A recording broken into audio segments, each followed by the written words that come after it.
show me though and the following some of the Monday. feedback that Okay, was provided those are from five. you all heard. We're not gonna then say can you continuous Show me period. Okay. some of the Okay. ideas. I'm just trying to That's what we're trying to His avoid, guys is came a up day with being construed as based off the 24 hours. feedback where they can still work it into good. that hour. Did you all see the during No. video we got? So you're talking about any 5 days and a 30-day period. Yeah, that's the proposal. Just came in today. That's just what I'm What trying is to, it in my email? you gotta have this. I don't know. Any portion of a day, meaning, I haven't looked at my email since I left the It house. was an email. It wasn't on that because mine is dead and I can't find the cord. Okay. So I brought, Wonder if Christine will be here too. She send you a thing. I already have to change my password. be able to open, will I be able to open this? today is commonly understood as a Monday, Yeah, right? why not? Yeah, sure. I don't know, do I have to have special ribbon? Are you connected to Wi-Fi already? No, I'm connected to Wi-Fi at home.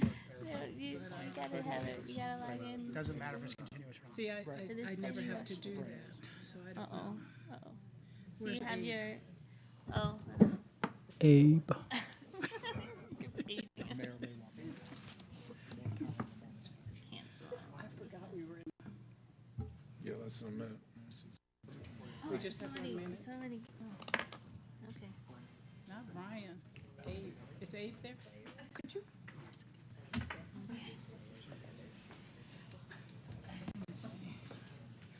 Virginia and other jurisdictions. Could you take my Some of seat them I for do, a while? but it's more in line with how we She, read can you, ARS. she wants you to log her into I wasn't Wi-Fi. sure how to get it. Get in. 72 hours. Yeah, And then one inspection every year. yeah, so I'll go through and look at those. I didn't really look at those too bad, but I haven't been in the system.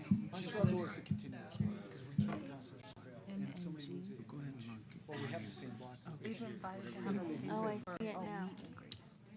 It's not continuous, right? but you address that in on the site plan, right? So, So if they take it out to dinner, right, how are you gonna know that? And if they don't see the fence, then that's exactly right. This is just at the farmer's market, because it's on Thursday. I'm thinking just Oh, so we have a meet and greet this Thursday. If he's ready to start, I won't worry about it. Usually we don't. I'll follow stuff on yours. Okay. Yeah. Send it to at the farmer's market. You don't have to be there the whole time. Or you don't have to go. My phone died this weekend. That's good. I did. I was just Good. See, there you go. Z showed me how to check my emails on the regular computer. I think that's gonna confuse I forgot. I'll just look at the calendar. So, any portion of 5 days. I get it. If not, you can use this. I know, but I don't like. You don't like. I nobody likes that. If y'all match today. You kinda do. You compliment. So what I want to do is go to. I like that. And your I hair got looks purple like and a gray fly. on, so we're If good. I'm in, I'll find all the rest of it. Looks like a Smart minds think alike. And then go to, I already said I was going to. I'll find it. If I'm in, okay, thank you so much. Okay, we ready, guys? Yes, sir. Okay. I'll call to order the work session for the Sierra Vista City Council for April 23rd, 2019. I'm sure the Mayor Pro Tem will be here shortly. I'm not sure about Ms. Wolf, She just whether she's out of town or she what. just got back, I think. Okay, so Like just. the first item is the council meeting agenda items for the April 25th council meeting. And as we meet, of course, we'll have the prayer and the pledge. City manager, is there anything on the meeting minutes that you want to give us a heads up on?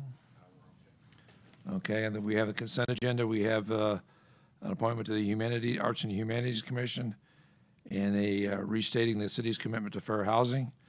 Any comments or discussion on those two items? Nope.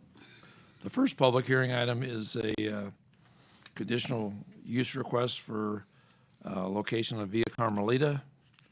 And I believe that was Mr. McLaughlin, or are you going to do that, or is Mr. Pregler going to do that? Mr. Pregler. Thank you, Mr. Mayor and members of council. This is a request for a conditional use permit for an accessory dwelling unit at 3498 Via Camellia. And Via Camellia is actually located in the Canada Flores subdivision south of town. A little bit of background. You mean on the south end of town, not south of town? South end of town. There you go. Yes, sorry. The county doesn't want us taking their jurisdiction. I I'm sure. understand, I Okay. understand. Looking at a little bit of background regarding this particular request, the accessory dwelling unit will be 384 square feet. The zoning on the property is single-family residential 8, which means 8,000 square foot lots minimum. The size of the property is actually 19,000 square feet, give or take. And quick definition of accessory dwelling unit. According to the development code, accessory dwelling unit is any dwelling unit which is incidental or subordinate to the principal structure on the property.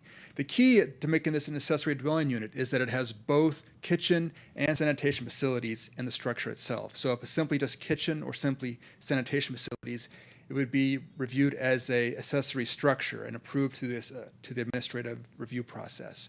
But because there are both facilities in this particular structure, it is defined as an accessory dwelling unit and does require a conditional use permit. So let's look at the site suitability of this project. The height for the structure is actually more restrictive than required by zoning. According to the development code, the maximum height for accessory structures is 15 feet. The maximum height for principal structures is 28 feet. In this case, they're proposing a height of 10 feet 6 inches.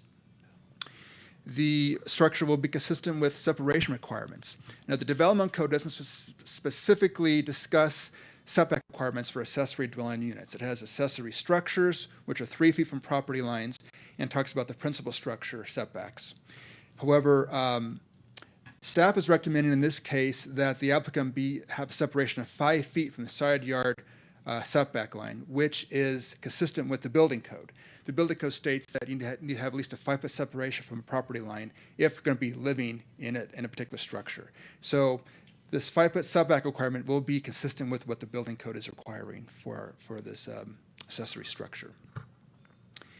Thirdly, it meets the front yard setback location requirements. The development code, again, when talking about accessory structure, states that accessory structures cannot be located within a front yard setback, and they can't be located in front of the principal structure.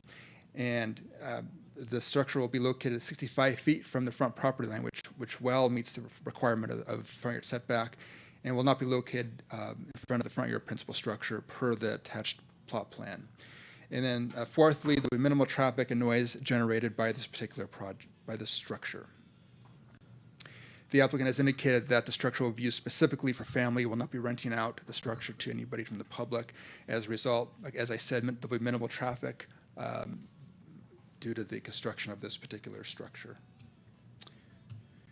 Looking at ability to serve, there will be access from the existing driveway on the property, and they'll also be connected to city sewer. Again, no additional traffic will be generated, so additional driveways will not be required in this case.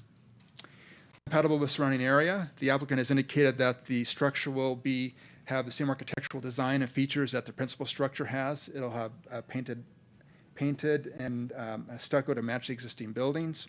The roof materials will also match existing structures as well. Consistency with the general plan, and there's been a lot of citizen participation in this particular public process. The applicant had a neighborhood meeting as per required by the development code on February 2nd, 2019. There are 5 members of the public that attended the meeting. One of the members that attended the meeting was actually the property owner to the east of the property, and they had some concerns that the construction of this structure would affect their view sheds of the mountains. As a result, the applicant decided to move the structure to the west side of the building, of the property line, the property. The applicant did talk to the adjacent neighbors to the west, and they actually are supportive of the location of this structure, and I believe we have a copy of the letter in your packets. Staff does recommend approval, subject to the following conditions: that the accessory dwelling unit only be used for family members and not rented out for compensation. Secondly, that the accessory dwelling unit shall have a minimum 5 foot side yard setback. And this concludes staff's report. Thank you. Questions? Jeff, what if the owners decide they would like to rent it out to the public? What would be involved in that process? Mayor Mueller, Councilmember Calhoun, that would be a violation of the conditions in the conditional use permit. Only way that could happen is if they revise the CUP to remove that condition, and that requires a separate public hearing to do that. I see, thank you. And it was brought up at PNC that if they sold the home and the new owners wanted to Airbnb it or rent it out, that all of this would still go to county and be in the paperwork going to the new owners. And of course, they could still do whatever they wanted, but it would, if it was complained on, we can enforce code. That's correct. Correct. The conditional use permit does run with the property in perpetuity unless there is a change sometime down the road that amends the conditions. Any further questions, discussion? No, sir. Thank you, Mr. Pregler, appreciate that. Next item is a conditional use permit for the Christian House Fellowship Church. And I believe we have Mr. Pregler Yes, you briefing do. us. Thank you, Mr. Mayor, members of council. As stated, this is another request for a conditional use permit, Christian House Fellowship at the location of 300 East Wilcox Drive. Again, a little bit of background on this particular request. They're requesting to locate a church in a commercial zoning district, which does require, per the Development Code, a conditional use permit. The zoning on the property is general commercial. The size of the property is 38,000 square feet. In terms of site suitability, the site is consistent with the surrounding commercial land uses. While the church is proposing to have services Sunday morning and Wednesday night, many of the surrounding commercial land uses will either be closed or have minimal traffic at those times.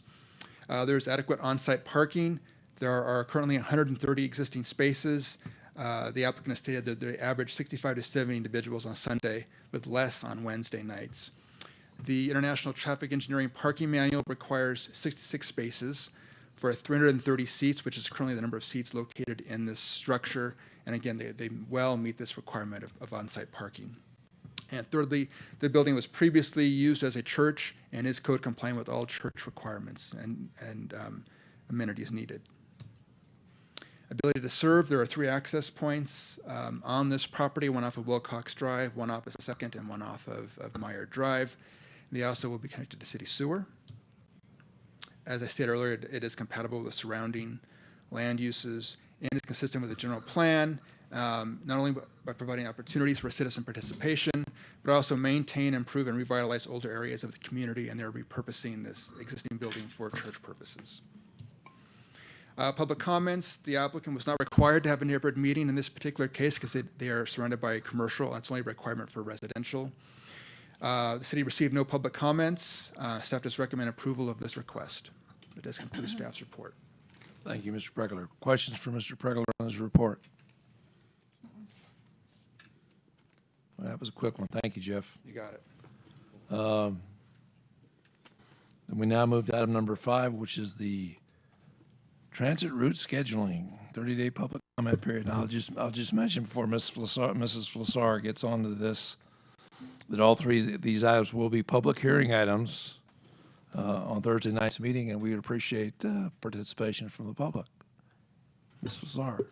Mr. Mayor, members of council, this agenda item opens an official 30-day public hearing period for the purpose of receiving public comments on the proposed routing changes to Vista Transit.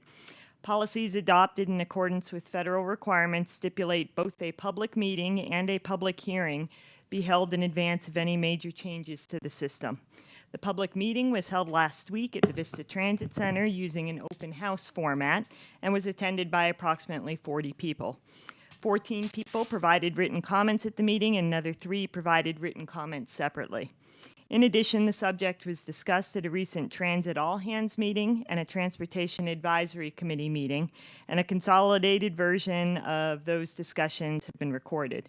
A copy of all comments received to date has been provided to council. Comments vary, but one of the recurring concerns is extended wait and travel times on the hour-long loops. Concerns have also been raised about the elimination of some existing stops and potential location of new stops. Although staff is already evaluating comments received to date, after the 30-day comment period is completed, all comments will be consolidated and evaluated for potential inclusion into a revised routing plan. I'd be happy to answer any questions. Questions for Mrs. Flassar? One of the concerns I have after having read through all the comments is it seems there's a underlying theme that people don't understand, that even though the route is now going from a half hour to an hour, that they will be able to transfer at certain locations en route, so they may in fact be able to cut their hour ride to several. They don't understand how that mechanism works. So there's an issue there of educating the public, but could you just kind of explain that to us here in this format so we understand when we're talking to the folks about that issue? Sure. There's at least two I'll call them co-located transit stops that I can think of. One of them is at Walmart, and the other one is at Cochise College.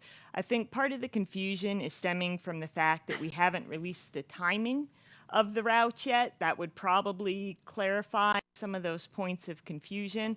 But the reason we haven't put the timing out yet is it is subject to change based on the final location of bus stops and everything of that sort. So I agree there does seem to be some confusion right now. And there is no doubt that for some people, their ride will get longer. It will not get shorter in every case. But we are looking at ways to minimize impacts. We're trying to make sure that there is a grocery store or a food option located on each one of the routes so that you don't have to transfer between routes to, go get groceries. So we are, looking at things as they come in and making adjustments or, contemplating the next changes we might make based on some of the comments that are coming in thus far. And were the only two sites that you mentioned for the other transfer locations, those are the only ones considered, or were there other ones looked at? Mr. Mayor, members of council, those were the two primary ones considered just because they are some of the highest ridership locations, particularly Walmart. Walmart dwarfs all of our other stops. It might be as big as many of the others combined. So that one was a very logical choice. The college was added in due to the potential for people coming from Buena High School and possibly connecting to jobs down south at the mall or other locations south of town. So that one was a relatively late add-in to our planning when we started looking at where people would go in the city and how they would make those connections. And we can certainly always consider adding more where it makes sense. There may be some of the other grocery stores where we could co-locate stops. We'd have to look at all that with the timing and determine what makes sense. Okay. Any questions for any questions, discussion? Yes, I ma'am. have a question. There was multiple comments related to concerns over lack of shelter. Is that kind of, I know that it's not, I don't know what we can do to mitigate those concerns, but it was repeatedly mentioned, the lack of shelter. Do you have any thoughts or comments on that, on resolution there? Mr. Mayor, members of council, most of our bus stops have some sort of shelter available. I believe what the comments were intending to get at is in cases such as Walmart, where there would be 3 stops and potentially more people waiting, or people waiting for a longer period of time, would the existing shelters be able to accommodate the number of people? So that is a valid concern, something we'd have to take a look at based on the number of people currently utilizing that stop. Would we have to possibly expand the number of shelters that are there to give people a comfortable place to wait? That's something we could certainly look at. There are some stops out there without shelters, benches. Over the years, we've tried to add those to locations. The ones left are some of our lowest ridership stops. And one of the things we'd have to look at if we were to implement new routing is opportunities to move shelters from existing locations to ones where they would be better utilized. And that's one of the things we need to do, I think, periodically, is with the transit system, is we need to look at resources that aren't there that are needed. and build those shelters for folks. So that should be a continuous thing, not just based on this study. Yes, ma'am. Sharon, I was told that we have a shelter that we can put out. Do we have one that's available right now? Mr. Mayor, Councilwoman Humphrey, we may have one, but I believe all of ours generally right now are out on the street. And I know one of the sites mentioned was the stop at Hobby Lobby because the sun will just beat down on them. There's no shelter. The trick there is getting the owner to allow us to do, and we've had trouble. Are we still trying to engage them right now to see if we can get permission at least to set? I'm not aware of any specific discussions with Hobby Lobby at this point in time. I do think it's a valid comment. The challenge would be exactly as you stated. That one would be solely on private property, and therefore we would need the permission of the property owner to install a shelter at that location. And then we'd also have to clarify maintenance responsibilities of that location. Thank you. Any other questions? Yeah, just an observation from sitting there and talking to them. The VA clinic doesn't have a stop, which is hard on our disabled veterans. So if we could look at that and add something close by, I'd be appreciative. And then we talked about the buses themselves with the wheelchair ramps. There's only 2 buses that have wheelchair ramps. One of them works perfect. One of them has some issues, they were saying. So just taking a look at that to see how we can accommodate our disabled veterans and our disabled citizens more would be appreciative. So, but I had a great time. Mike did an outstanding job answering every question they had. So it was a good time last week for them, for him, not me as much, but so thank you. Yeah.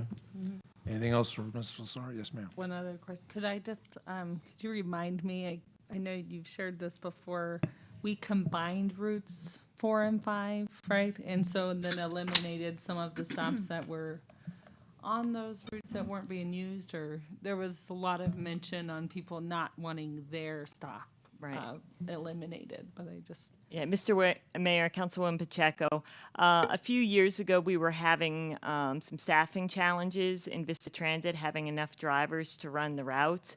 So we had combined stops or routes 4 and 5, which were traditionally the lowest ridership routes. We did not eliminate any stops on routes 4 and 5. It's just the length of time, instead of running in half-hour loops, the bus would run Route 4 on one part of the half an hour or one part of the hour, and then would run Route 5 on the other part of the hour. So it essentially was a 1-hour loop. Okay. But we didn't eliminate any stops. We just changed. Some misperception there. Correct. Okay. Mrs. Calhoun. Thank you, Mr. Mayor. I believe we started this in an effort to save funding, save costs in our bus routes, to eliminate those areas that weren't receiving enough ridership.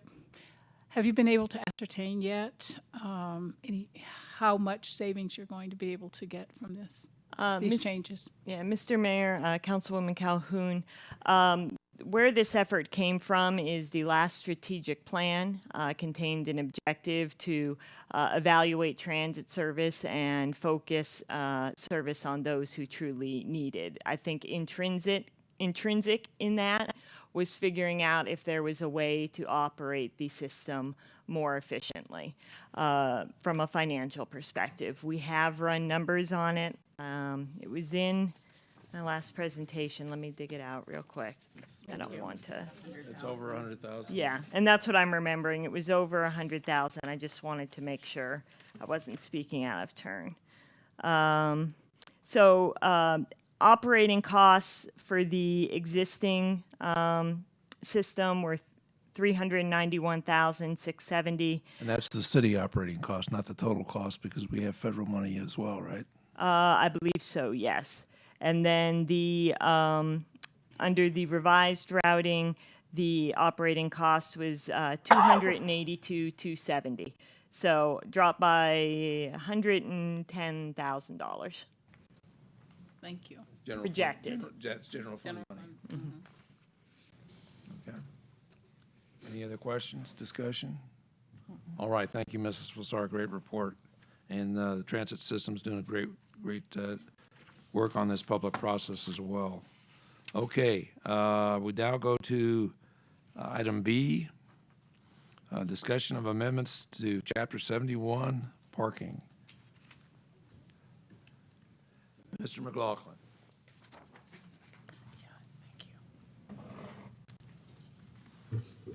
Good afternoon, Mr. Mayor, members of council. Staff is seeking your feedback and guidance on the proposed amendments to Chapter 71, particularly relating to recreational vehicle and trailer parking on public streets and residential zoning districts.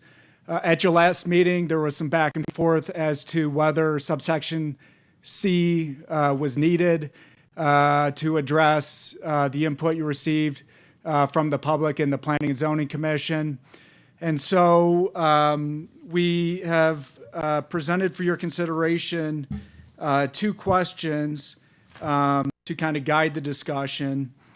And I just want to emphasize that staff is in no rush. We want to make sure that all your questions are answered and you feel comfortable with the language before moving forward. So if you have any questions that will help you arrive at a decision on the first question, feel free to ask those. I just want to point out one clarification to the time limit. We're recommending that the wording be amended to read any portion which would require one inspection on each separate day for the maximum number of days you set to determine compliance. And I want to What's that mean, Matt? That was gobbledygook Okay. to me, Okay. the way I received it. Okay. So I don't want a date as a 20. So what we're is any portion of the attorney on the wording. And so how that would be administered is if on the 1st, on the 3rd, on the 18th and 19th of the month, the vehicle was parked on the same block, observed to be parked on the same block, then it would constitute a violation.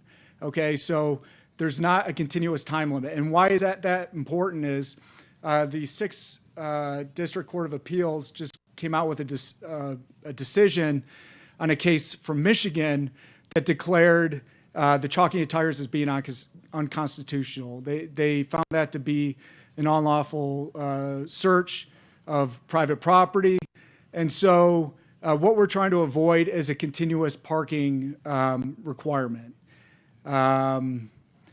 to, defend against somebody alleging that they had moved a vehicle at a certain time of the day when we weren't, we can't do constant surveillance.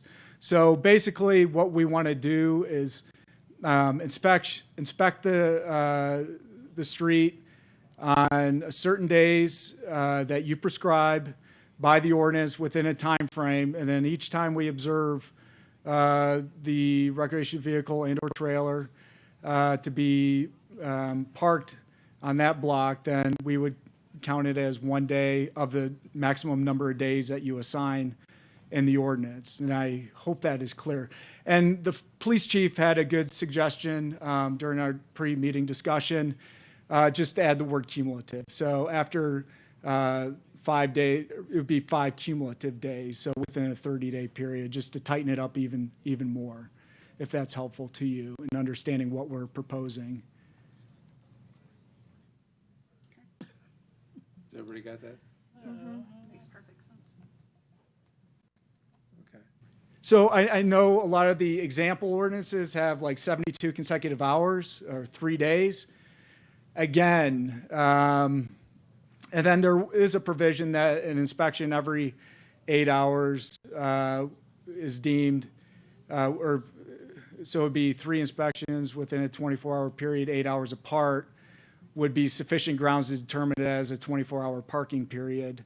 You could adopt wording like that as well. Again, we're trying to cut down on the number of inspections to reduce the administrative burden of enforcing this provision. So, and the enforceability of it. And I know the ultimate goal of the Planning and Zoning Commission is to limit long-term storage of recreation vehicles and trailers on public streets. That's what was articulated by the Planning and Zoning Commission, and primarily for public safety reasons. Councilman Benning?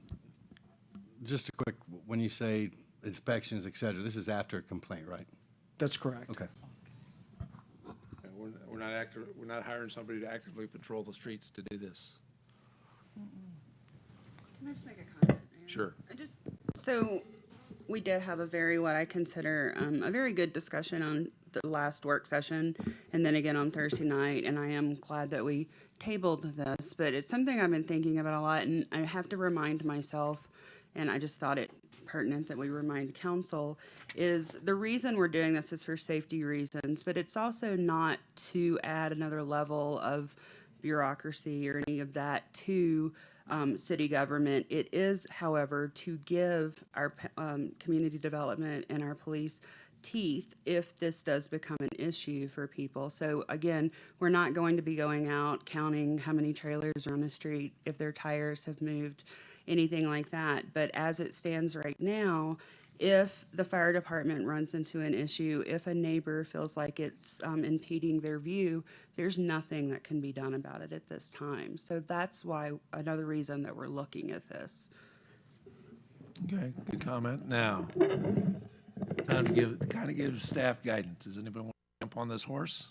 Can I ask a question? Sure. First, so this is something that I'm not entirely swayed still that this is necessary at all, but first question to clarify, is, the section B that we talked about added all the parking guidance that applied to all vehicles that we said was already in state law of not parking in front of a mailbox and not parking near a stop sign and not parking, not impeding trash pickup or emergency services, et cetera, But I asked in the last work session, is it being enforced, even though it's not in code, but it's in state law? And the answer was no.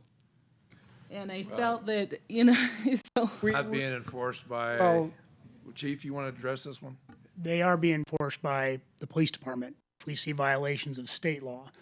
But in most of these cases regarding the actual recreational vehicles, they are legally parked within the state law. So the other ones typically, and by our agreement with the Cochise County on our courts, whenever we have a choice between citing state law or city ordinances, we're supposed to cite state law regarding that stuff. But as an example, what was codified in this under state law, parking in the wrong direction is something that we deal with. Parking on the sidewalk is something that we deal with. Parking too close to stop signs is something we deal with, typically on a complaint basis, though. We will go through neighborhoods and work on some of that stuff when we have time, but most of the time, it's typically on a complaint basis.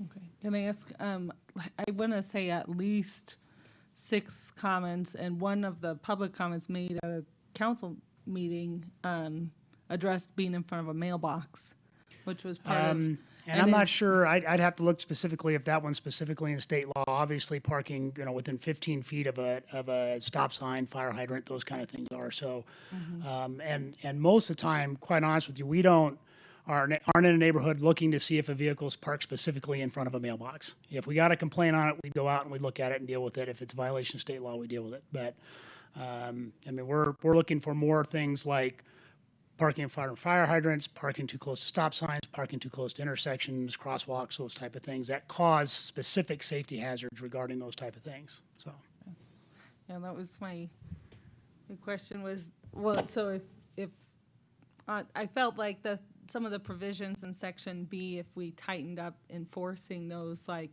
no one can park in front of a mailbox, not just RVs. No one should park, no one can park in front of your driveway, not just RVs. And that's what the state law says. Well, he's saying, Yeah, I'm not sure that provisions in state law, that may have been added to the local code, the parking in front of a mailbox. Mailbox and driveway. I know Driveway is- fire hydrant Driveways and yeah. their driveway is specific. However, when we're out patrolling, if somebody's parked in front of a driveway, we don't necessarily know that's not the owner of the house that did that.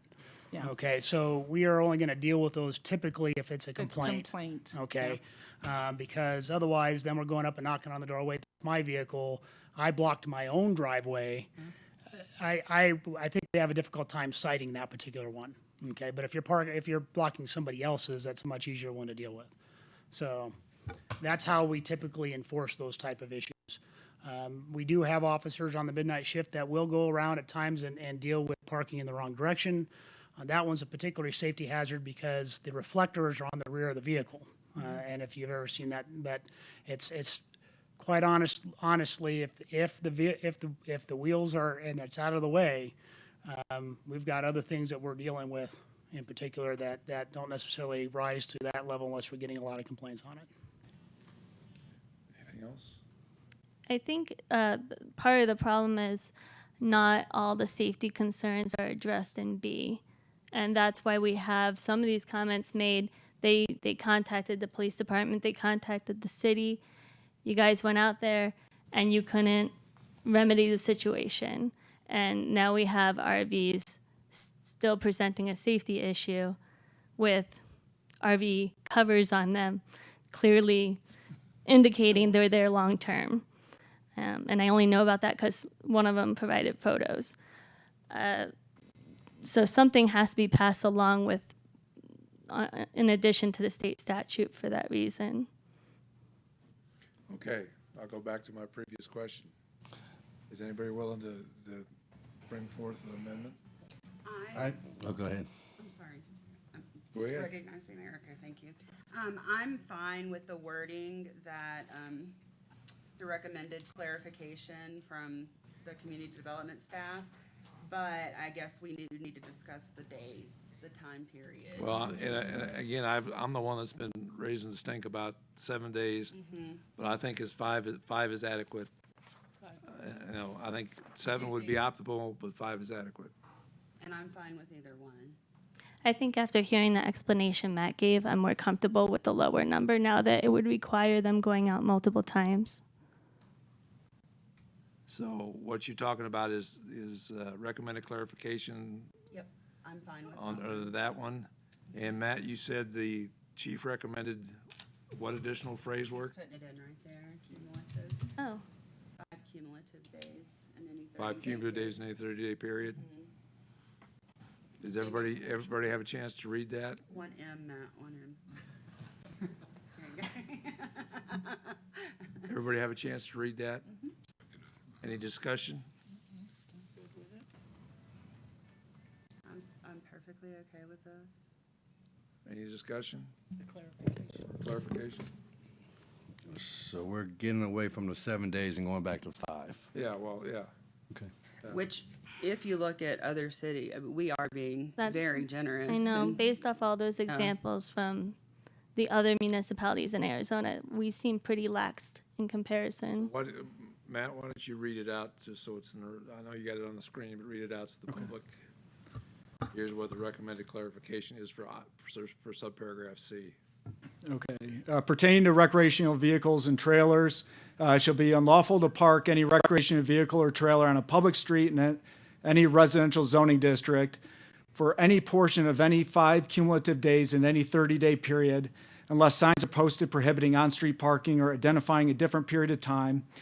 For the purposes of this provision, the changing of the position of a vehicle from one point directly to another point within the same block shall be deemed one continuous parking period. Okay. Discussion? I think that's much Okay. clearer. I think we have an amendment that we can bring back to council unless there's a strenuous objection, which I'm not hearing.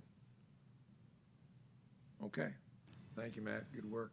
Then on the question of commercial trailers, is there a consensus to stick with the P and Z recommendation as yeah. clarified? I have concerns about adding the non-commercial part because I feel like we'll still end up with a big problem. Okay. And after further thought, I agree with that. Okay, I all think right. staying with where we're at. Put this in ordinance form. And actually, I'm in the position where I think we should try this. Okay. If problems present themselves, then we need to readdress it. Okay. I'm good with it. And you did say most of the calls, or if all the calls, they didn't have to do with commercial vehicles. They were personal, rec, extra. That is correct. Okay. Okay. Do you want to talk about effective date. It's our recommendation, we maybe suspend the effective date until August 1st to give people time to find alternate parking arrangements for recreational vehicles. Let's talk about the effective date of the implementation here. My understanding is this is going to have to come back to council, That's right. and it'll be in a public hearing format as well. No, Okay. I thought the answer was no to that. It doesn't have to be, No. but we always treat them that way Okay, anyway. we'll so- treat it like a public hearing, we'll vote on it. It takes, what, 30 days normally Yes. for it to become effective? How much more time after? I was 30? thinking 3 months. So in the ordinance, you would just set the effective date to be, say, like August 1st? Yeah, I don't think we have a problem with that, Okay, so that's the way we'll write it up then. unless anybody objects. I don't think there's a problem with that. Okay. Any other questions, Matt? That's it. Thank you. Thank you, we appreciate you Okay. facilitating that for us as well, because that could have gotten hairy quick. Okay, let me get to my point here, see where we are. All right, what we've all been waiting for. Item C, presentation of the 2020, or the 20 budget, FY20 budget, personnel O&M. Who's got the, Miss City Manager, Yeah. Mrs. Yarborough. Thank you, Mr. Mayor, members of council. So today you get an overview of general fund revenue. We're going to talk a little bit about the changes to the personnel budget for this year. You're going to get a very, very high level overview of the O&M budget. Summary, next steps, and before I go on, the caveat that these are all projected numbers, and they're all based on our estimates from various sources, staff projections. Typically, these are exceptionally conservative. We always want to be in the position when our actual numbers come in towards the end of May, or last year we got them in very early June. We always would want to be under projections and have the opportunity to then adjust budgets upwards instead of going the other way and adjusting budgets backwards. So David is very, very good at those projections, and so these are conservative, and you will see them change in the final budget.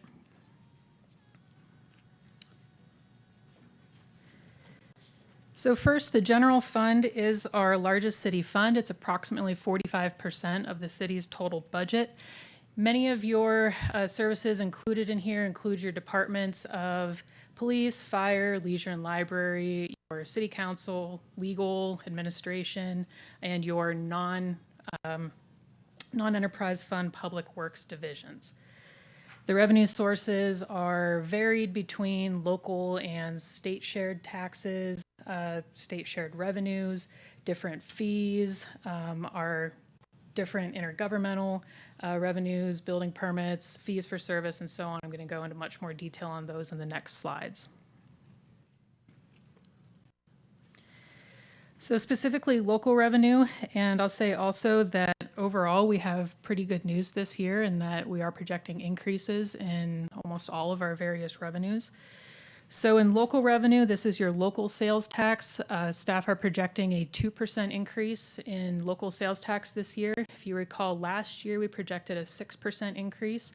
We did exceed that target, so David has projected a conservative, again, 2% increase for the upcoming year. We're still waiting to see what the March and April numbers are. We might up that to 3%, but we're going to wait and see what the numbers are. And again, we like to be conservative on those projections. Property taxes, slight increase, fees and permits. Those are things like your business licenses, your building permits. Your community development revenue is really split between fees and permits and what you'll see on the next slide for charges for service. And charges for service overall, fairly significant increase as well, which I'll go over on the next slide. And Mr. Mayor, just want to break in and mention that there are no tax increases associated with this budget. The property tax increase you see is a result of probably increased assessed valuation, not rate. Thank you. And a little more explanation on that rate, that 11.36 cents per $100 of assessed value would mean if you have a home that's valued at $100,000, you'd pay $11.36.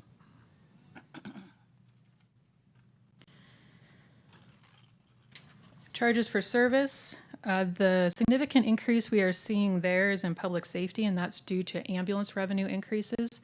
That is both our agreement with Fort Huachuca is working very well, and ambulance revenue in general is up. These charges for service, we also tend to adjust based on actuals year to year. You'll see them fluctuate based on any number of factors. How many plans come in for review? That's why you'll see a slight decrease in community development. Public Works is flat for the year. Leisure and Library has been going through a lot of different changes, and so we expect that number to go up in future years. This year, they've made changes in things like transitioning classes from part-time staff to contract-based, and so you see those numbers fluctuate. But overall, a good projection for next year in charges for service.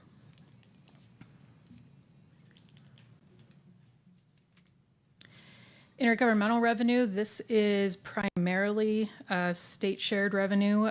State shared sales tax is going up. We are projecting again. Income tax projecting up substantially. Vehicle license tax, due to the increases from the state legislature, we're projecting that's going up as well. And local government payments, that's actually our Fort Huachuca contract, which we have built in an increase year to year. And so overall, all of our revenue sources, we're projecting almost a $1.2 million increase, which is a position we haven't been in for quite some time and is very, very good news.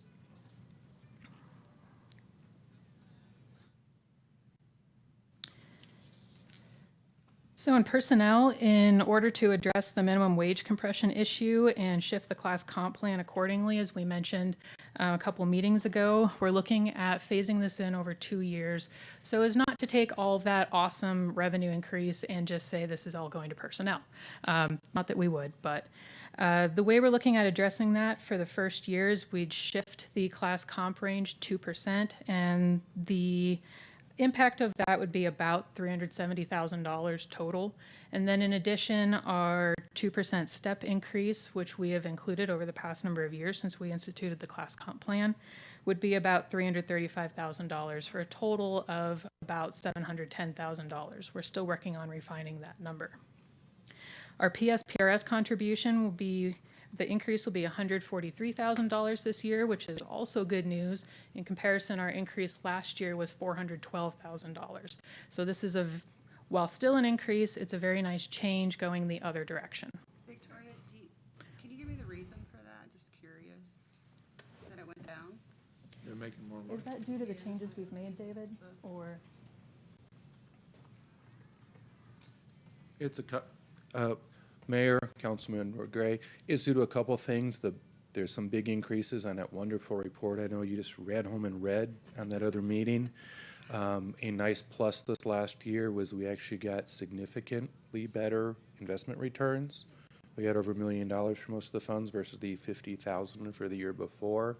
So do an actual evaluation, and police is going up about 3%, and fire is going up less than a couple tenths of a percent. So I think some of the steps we've been taking with continuing to fund the people in the DROP program, obviously holding the offset for the Hall lawsuit that the council wanted to do, and making, this year we're trying to, we made the budgeted payment for the whole year up front. So that should also help us in the next year or two as we go forward. So the steps the council's agreed to take based off staff recommendations, I think is helping us and will continue to help us. Victoria, what's the ballpark number for the ARS contribution? Our total ASRS contribution? Well, you got the PSPRS here at 143. What's the Barbara? ARS? The ASRS contribution.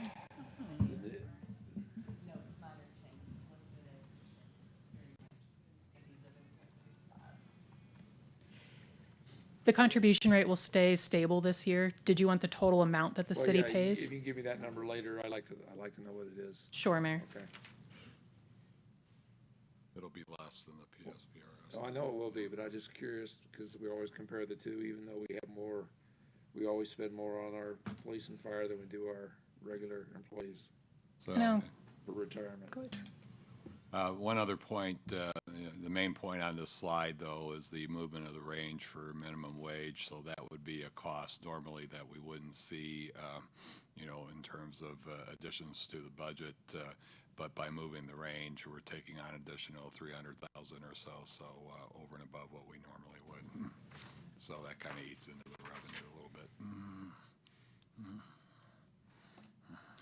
We'll include the amount of the ASRS contribution in future presentations, Mayor. And overall, we're, as with O&M, personnel, we're in the process of refining our personnel budget, so you'll see more information on that when we present the final budget to you on May 7th. Yeah, the one, just for the council, the reason I'm concerned about the ASRS and PSPRS is when we look at long-term debt, I've just looked at the CAFR that David did a great job in doing. And between the two of them, there's a long-term debt there of about $43 million, which, if you look at our regular city budgets, that's a big chunk of change. And obviously, it's not due for 20 to 30 years, but it's an issue that is still looming out there. It hasn't gone away just because the payments have gone down. So that's my concern. All right, where we're at with O&M, we received O&M requests in last week, and so staff are in the process of going through budget meetings with the different departments and divisions. The difference from last year's actuals was only about $450,000, so kudos to all of our staff for keeping their budget requests conservative. And so that process will go on for about the next week, working on refining those numbers, and you'll see that detail again in the future budget work sessions. So our next steps, as I said, the department budget meetings are ongoing, and what we'll be working on over the next couple weeks is balancing the general fund budget and our remaining funds. Linda will be working on completing the tentative budget book. And so your schedule for upcoming budget meetings will be May 7th. We plan to present the balanced budget to Mayor and Council. The 17th will be your tentative budget book. The 28th through the 31st, we have set aside for one-on-one council member meetings, and what those are, you'll get an email asking if you would like to have a one-on-one meeting. It is absolutely not mandatory or required, but it's simply an opportunity for you to come in, ask any questions you have, get any clarifications, and just sit down with staff and ask whatever you'd like on the budget. And Victoria, those one-on-ones can be 2-on-1 or 3-on-1. They might be multiple people, but yes. Right, okay. Yes, we just call them the one-on-ones. It's council members' time with staff to ask their questions. Okay. June 13th then, or I'm sorry, June 3rd through the 5th will be our public budget work sessions. June 13th would then be your tentative budget vote. July 11th is the final budget vote and property tax hearing, and then July 25th would finish your budget process with the property tax vote, and we have moved things back a little, so you'll be finishing this up a little earlier this year. One other question. Do we normally use all 3 days for the budget work sessions? We do not, Councilmember Calhoun. We schedule 3 just in case council has more questions. Last year, we finished in about a day and a half. So, but it's up to you and however many questions you want to ask and clarifications and so on. Thank you. The other reason for that time is if there's something that we really feel we haven't discussed in detail that we need to do to give guidance, then we have the time to do that. So it's scheduled there and it's all done publicly. One of the things I want to just make a comment to the new council members. The first year I went through the budget and I was familiar with the way government budgeting as far as the military goes. And I will tell you, it took me about a week to read through it, and each night I had a headache. So if you have questions, please talk to the appropriate people. I will also open,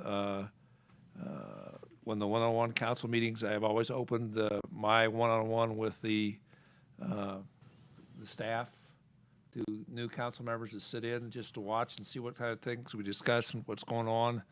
And it is a big learning curve. And the earlier you get it done, the better off you're going to be in the future years. So I would recommend, if you're interested in that, just let me know, and I'll let you know when my stuff is scheduled, so we can sit down and talk. And if you have questions, other questions about the budget, talk to myself and the other council members that have been here a while, especially if there's a peculiar thing. And sometimes you have to go talk to David, which is always a pain, but he usually has the right answers. As long as you can make yourselves understood between the two of you, you get a good answer, so. And that's it. Okay, questions for the assistant city manager? Yes, sir. The balanced budget we're going to get at the work session, will we get that prior? Yes, And he how will. far prior? As far in advance as we can. Okay, Yeah, thank and- you. And I would consider that, Councilman Benning, a draft at Roger. that point, Yeah. because there It's will always a still probably draft. be changes to revenues that'll come in. So right now, I would just assume that based, on the requests we have and the changes we need to make to the personnel budget, that we're probably out of balance right now. Hopefully not on the order of some of the other years we have, so we still have to make some final adjustments and probably some cuts to some of the requests in order to balance it. I don't anticipate it'll be as severe this year, but we have a lot to get to, so we'll try to prioritize and do the best job we can. By the time you actually get your book, that'll be the proposed balanced budget, and then, of course, changes can still be made in the budget work sessions as well.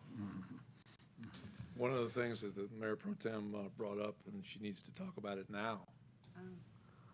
Just for guidance to the. So, and I think I mentioned this a couple of times. I just want to make sure. I wanted to the council to look at an increase in the West End Grant Fund. Has that been? We originally talked about 50,000, and then we maybe Incremental changes. Incremental changes, maybe 50,000 the second year. Yep. Is that being considered? That's the question. Mayor Mueller, Mayor Pro Tem Gray, yes, right now I anticipate there'll be some carryover funds from last year that haven't been spent, and then I would anticipate increasing whatever that amount is and adding another 50,000 to that, so. Okay, so the 50 original plus the carryover plus another 50 is what you're saying? No. I'm not going to go quite that far yet because I don't Right. know the final numbers yet, Okay. but it will be an increase, yes. Okay, and I know there's a lot of interest in this fund and some things that we know that are in the works. So to to make better, my words are not coming today, to make improvements on the West End and with the vision. So I just want to make sure we can handle that. And we need to, in my opinion, offer a fund that's worthy of what we're trying to accomplish. All right. Anything else? The 2% in range increase, that's just to bring those that are currently at minimum wage up to the new minimum wage, right? Or is that steps change? Yeah, that's, No. well, it's essentially moving the whole range forward, and then the bottom would then accommodate the new minimum wage then. Okay. Okay. Any other questions, discussion? All right. Thank you very much, Victoria. Looking forward to it. Really, discussion of the city's strategic plan. And who's got this one? It's me too, Mayor. Just switching seats. Switching seats, okay.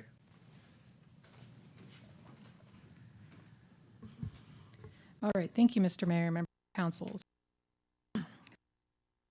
Hopefully, the plan was shared with you.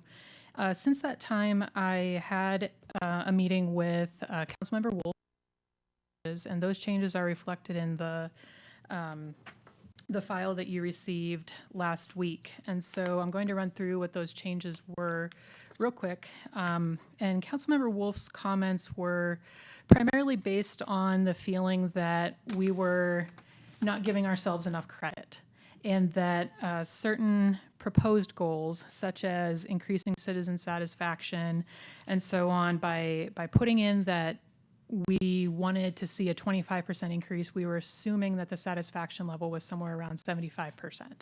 And that she did not feel that she felt that the satisfaction level was much greater than 75%. And so that's where you'll see that some of the changes reflected in Engage, the goal number 1, was changed to simply improve citizen satisfaction. And then the additional action item added to evaluate and establish a baseline on citizen satisfaction. A similar change was made in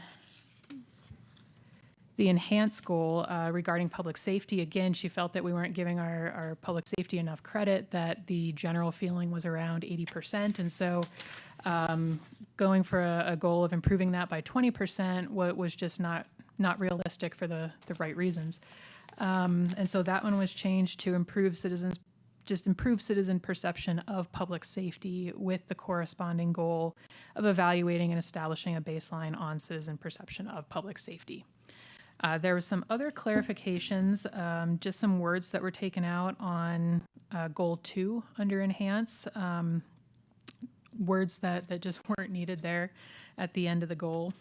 And then some clarification under the Enjoy goal, action item number 2 on evaluating and planning to build space to accommodate large events. The intent of that goal was large outdoor events. What's the number of that one? That is goal number 1.2, 1, 2. Okay, got it. or action, I'm sorry.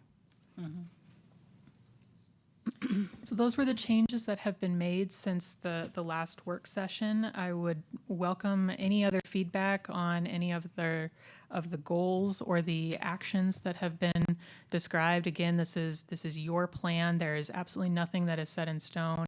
We want this to be City Council's strategic plan and for it to reflect what your vision and goals are for the community. This is also a time where if people want to discuss what the commissions came up with, they're more than welcome to do that. Yes, Mr. Mayor. Okay. Comments, questions? A from comment. council? There Yes, was one goal, I forgot to put a number next to it, but it had to do with entertainment, fun things. I think that was under the Enjoy. I'm looking for it. But it didn't mention cultural events. And I thought, I'm looking for it.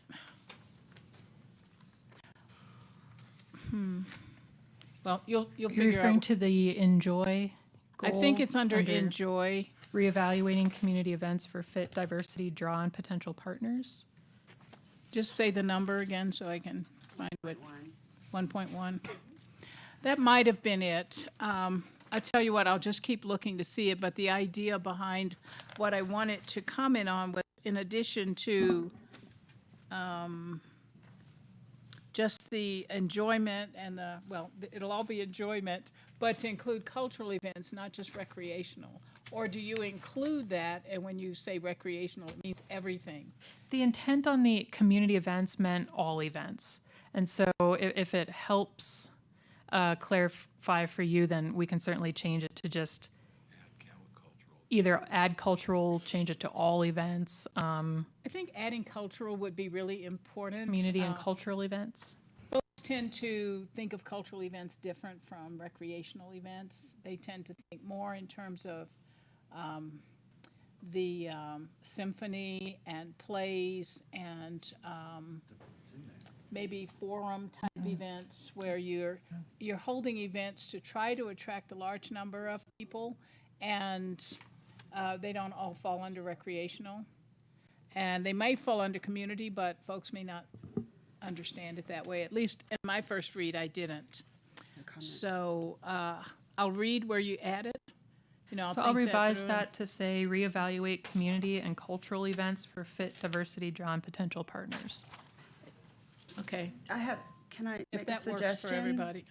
So I think reevaluate community events and then that, in my opinion, cultural would go in the description of fit, diversity, draw, and potential partners. We could say cultural awareness, cultural education, something there rather than to separate it. If we separate cultural from community, then I think we're going to have to separate a lot of other things.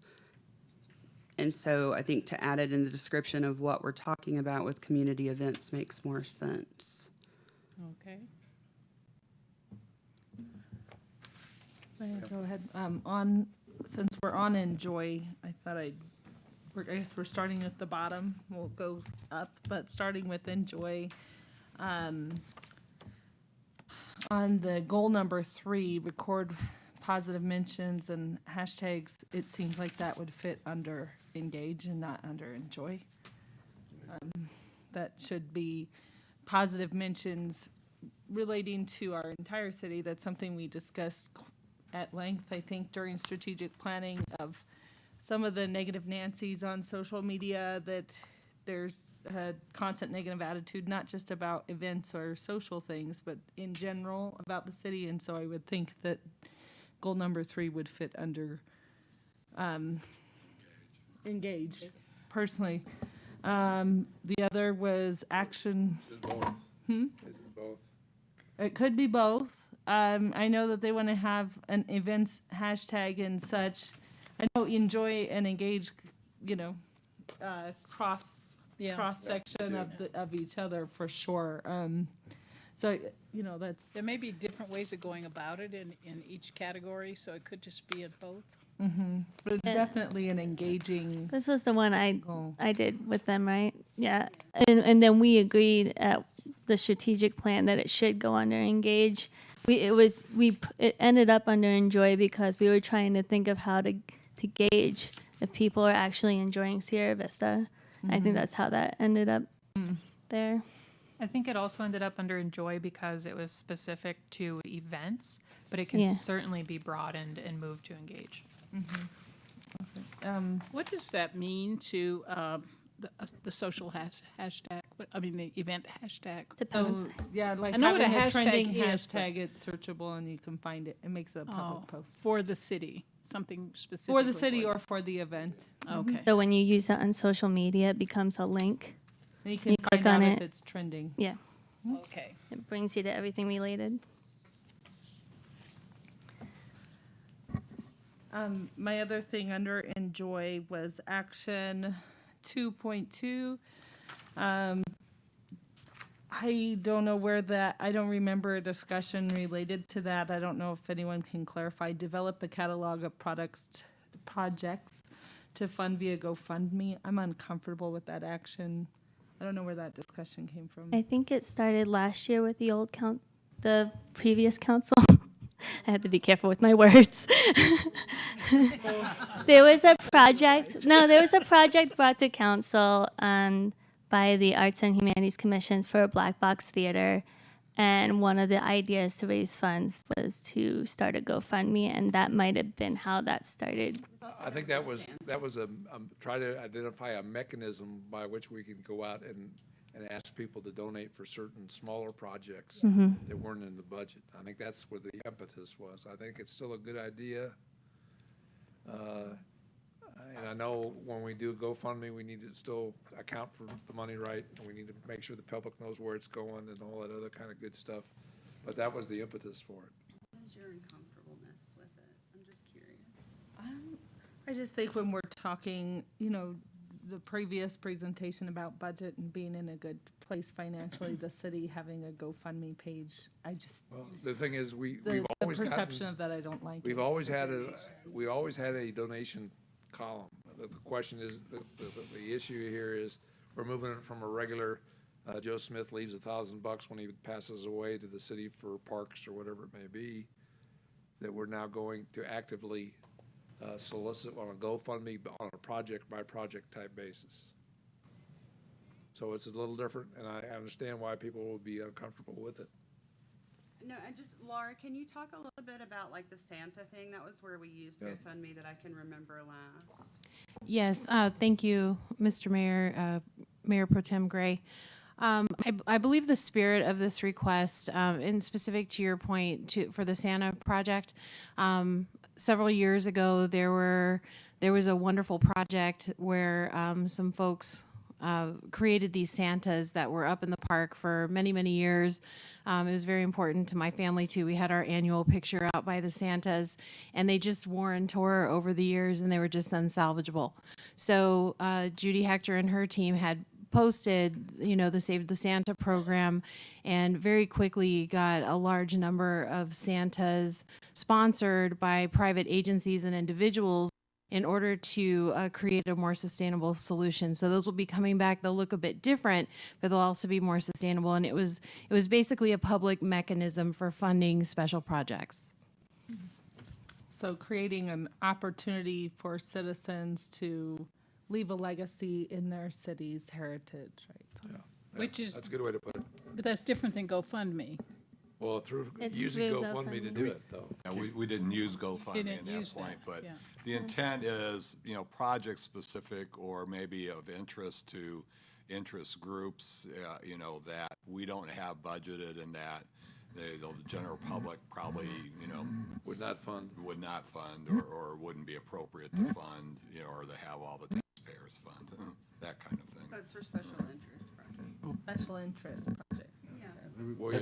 Maybe we just change GoFundMe to crowdsourcing, which will include all the different avenues that we go to. Yeah. Well, Reads yeah. better, sounds No, better. That's better. fine. Yeah. And not have a commercial entity name. Yeah, exactly, yeah. Okay, that makes sense to me. I will change GoFundMe to crowdsourcing. That's a good idea. Anybody else? Okay, when's this gonna come back to us again? When are we gonna see it again? Or As will soon we as see it? you are finished making changes, Mayor, it can go on the next council meeting after that. Okay, so I- oh. that's a question for council too, not just staff. We still need to, got some work on this yet? Okay, so, I'm fine with it, actually. sir? Well, are we done with them? I mean, Okay, I was keep going goal going. by goal. I have notes too, but Joy or Yeah, I don't have the patience. it for that. sounds like I'm sorry. Christine covered a couple of my concerns, so that's good. I remember we had shared, or at least some of the council members, wanting to get the website updated and made more user-friendly, but that's not under Engage anywhere. And I know we didn't, I wasn't in this group. We didn't have an opportunity to speak on all these groups, but that's something I think that should be on there. I don't know what everyone else feels, because it could be pricey, but I think it's important. Are you recommending a certain kind Yeah, of a way? Councilmember Humphrey, I think, I happen to agree with you that, websites do need to be updated, periodically. And I would view that more as a budgetary item that we would put in as a specific project that would fit in under the Oh, goals. okay. Okay. So, that would then appear in Ms. Hector's budget, when you look at it. So some of those more specific actions won't necessarily be on this document. Yeah, they're not necessarily a goal or objective. They're a project that helps meet the intent of the goal and objective. So that's where you see items in the budget that will, go towards improving those or helping us achieve those goals. It might be a little redundant having under Engage again, 1.1 and 2.2. 1.1 is talking about finding a tool to get us measurable feedback. I was thinking a tool that would also get us measurable feedback off of community-wide social media. And we were sitting down talking about, oh, sorry. No, that's okay. Believe it or not, we've actually started that process. And Great. we have found a tool that we're experimenting with right now. So, And there are more to look at. Yeah. I had a question on that front was, on that exact goal, like Councilmember Humphrey, research and purchase a tool. I might feel differently about that goal depending on the cost. Like sometimes that can be really expensive, and I'm not sure that the value of that. So as far as just a tool for, are we talking about a mega survey? Are we talking about, those can be really costly. And so I'm hesitant to make a goal without knowing the cost, I guess.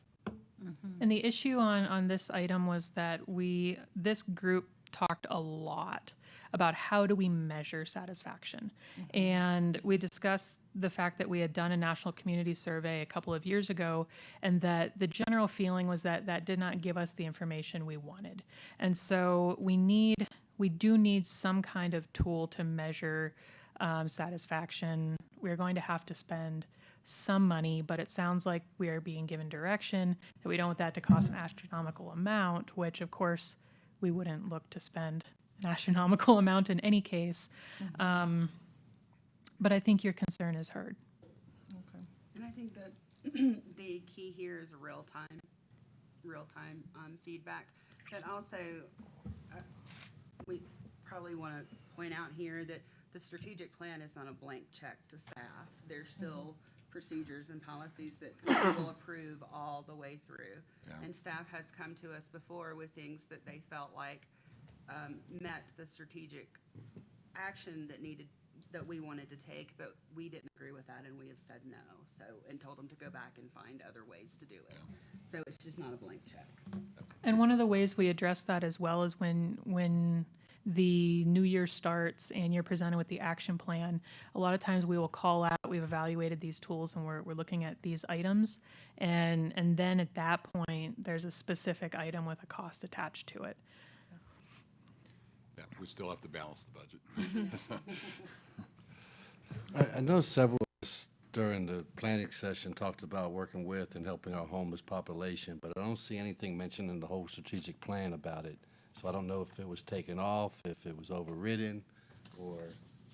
That's something that I brought up also, that I had written down in my notes from our strategic planning session, the specific goal of, the wording I had was increase engagement with social service providers by identifying effective solutions in order to decrease the prevalence of homelessness. And then what we got was, Where's that at? enhance, improve citizen perception of public safety. Yeah. And to me, those are two very different things. And that one we talked a lot about, and we struggled very much with where to fit it under. I wonder if, does it have to fit, or can it be, and then we'll find a place to fit it, because it is Well, part of that should be engaged. yeah, But yeah, the thing is, it'll. Go ahead, Glenn. It'll fit. I was just going to say it'll fit. It's just those titles we gave it. It was fun that day when we were giving it those titles, and I think it was clever. But they may not necessarily be explaining exactly what we'd like to see happen. So, engage is a good place for it. Well, if you go to one goal 1 ID action 2, I guess it is. It says maybe it's 3. Review public engagement strategies and recommend new ways to engage community and receive constructive feedback, et cetera. To me, part of that is engaging the community on homeless, on abused women, on all those type of things. And you got to remember that in our portfolio as a city, we can bring partnerships together, work with folks, and try to bring outside resources. But we're in the state of Arizona, we're really not a welfare agency. We can help coordinate, communicate, support, promote, those kind of things as a city council. But again, it's the state of Arizona that is responsible for the welfare issues of the community. So I wonder if then, in that area where we talk about partnerships, which one is that? Is that engaging? Yeah. 1-3, I guess it is. I think if we don't say the words, it could be overlooked. It could be misunderstood or not included. So we need to know that it's there, that you see what William was talking about as part of the response. Mr. Bertucci? Yeah, Mr. Mayor, members of council, I don't think there's any dispute that, there is a homeless issue in the community and something that the city should be engaged in at some level.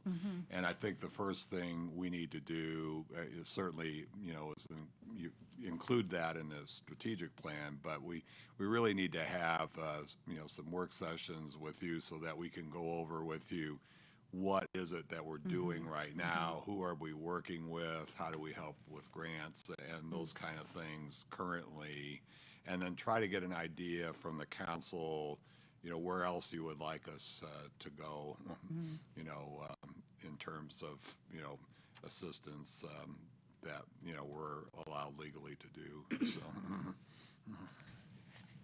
I don't know if, William, if you had or Sarah had an understanding that we were going to take on that, or if we were just going to say, this is really, really important in our community, that we do something, that we're involved, that we even encourage others who do the work to move in a certain direction. So what? In my opinion, I mean, we're giving $50,000 to business owners to improve their business, and we're not taking care of our essential community members that can't feed themselves or shower or take care of themselves. But whose responsibility is that? That's the question. Exactly, but I go to the same, and I'm a business owner, and the economy is the best thing, but whose responsibility is to fix up their business? They're business owners. So I see what you're saying, but to me, we want to sell our city, and we want people to think this is the place to come.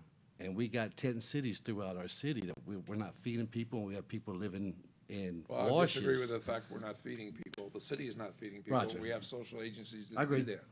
And I remember this discussion that day, and we very specifically talked about the Continuum of Care program, where service providers come together and meet and we talked about Good Neighbor Alliance and our partnership with them. And we talked about something else, but we very clearly laid out the things that we were doing. And I don't think this should turn into a conversation about homelessness, but whether or not it should be on the strategic plan. I'm hesitant to call out homelessness specifically because we have lots of issues. It's social. It's a social service issue, and we are not a social service agency. That's true, we're not a social service agency. This has been an area of concern for a while. We are not, and we understand that. The city gives no money to preventing social ills in this community. Other than CDGB occasionally. Say that. CDGB, CDGB. Oh, sure. There was also. Transit, you could consider. Okay. Service. And Yeah. so we do some social service, but I think Chuck hit the nail on the head perhaps about really sitting down and having a conversation about what do we mean, who do we pull together to have the conversation, and get a better understanding of what is actually happening in the community. Who's doing what, and you're right, and what is not happening. And that may be the place where we pick up on finding those folks out there who are doing certain things to help those who are less fortunate or less able to do things for themselves.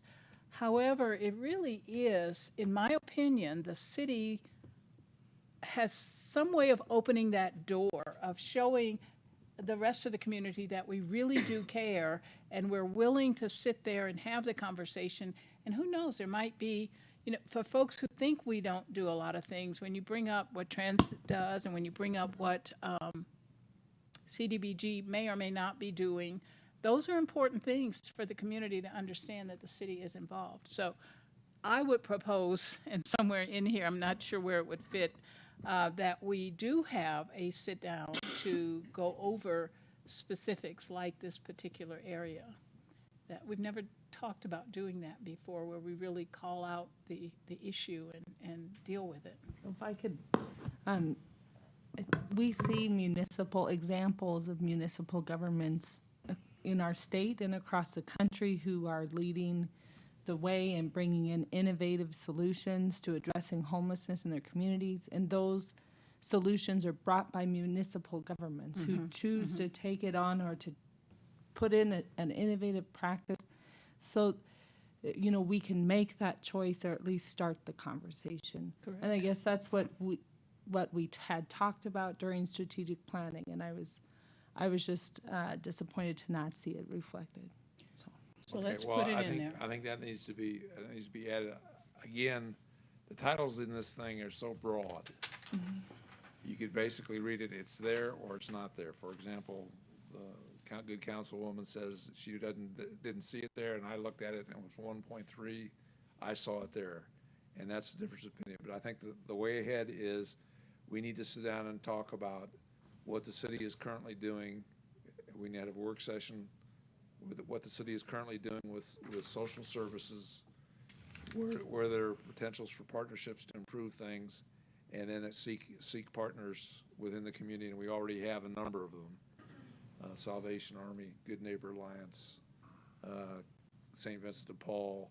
We work with all those folks at some level, and we just need to see if there's something we can be more effective with. Thank you, Mr. Mayor. Thank you. Next. So a couple notes. Keep going, Sarah. You got the floor, darling. Okay. Under Empower, we had 2 goals related to Fort Huachuca, but we had talked at length about diversifying economy. I know that's not a new goal for Sierra Vista, but I don't see that reflected, or I could be misinterpreting that. But also my thought on the 3A and B goal or actions under Empower for business incubation.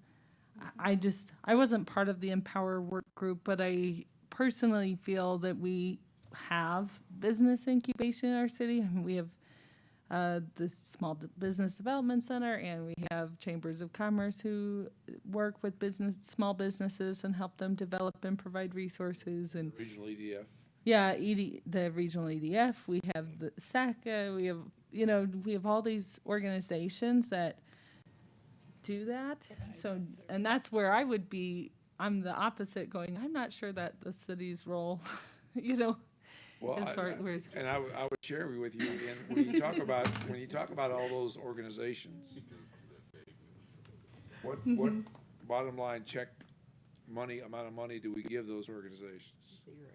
Zero. We work with them in partnerships, and we have different roles, and we work together when we can to attract business, et cetera, and work as a team. And that's the kind of establishment that needs to be done on the social side as well, to be able to work effectively, in my opinion, to take care of the lesser folks in the community, or the folks with lesser opportunities in the community, I should say.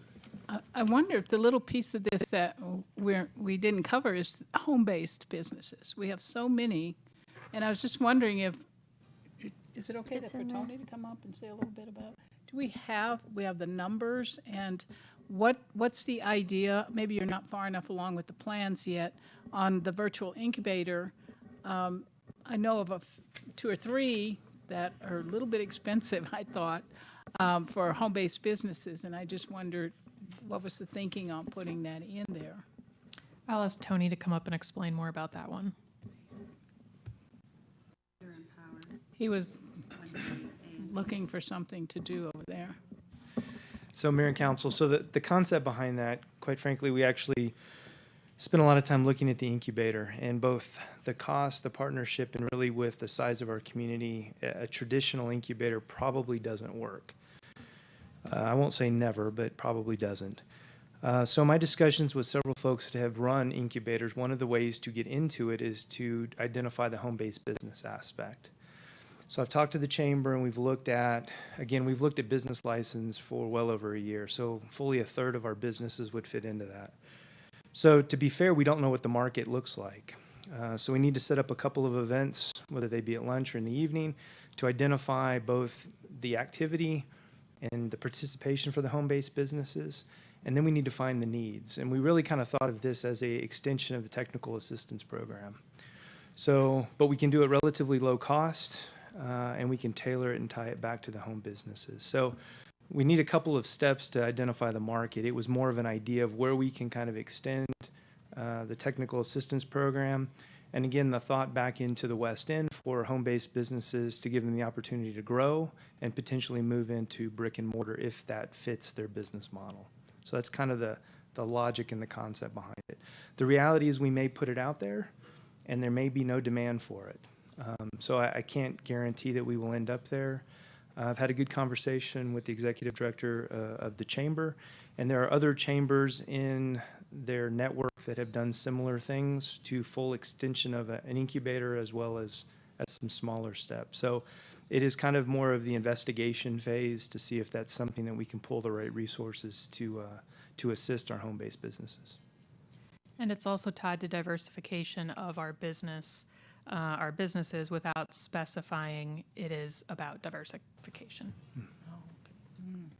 Can you explain how an incubator is different than like the services provided by the Small Business Development Center or chambers and stuff? If you take it to the full extent of an incubator, it would be a physical space. They can run the gamut from full kitchens, so they've got baking, they've got some that are scientifically based, so they've got lab, general common area, common access, and materials, low price to get into it. And then the trick is you've got to find the right expertise to be able to help those businesses. Ideally, you want to 15 to 18 months. So as you invite a business in, you effectively start building their way out. And it's run, in the research we've done, it's run from small home-based cooking. That's why I say one incubator actually had a kitchen in it. And again, if you look at the size of our community, I have a hard time doing the math on that.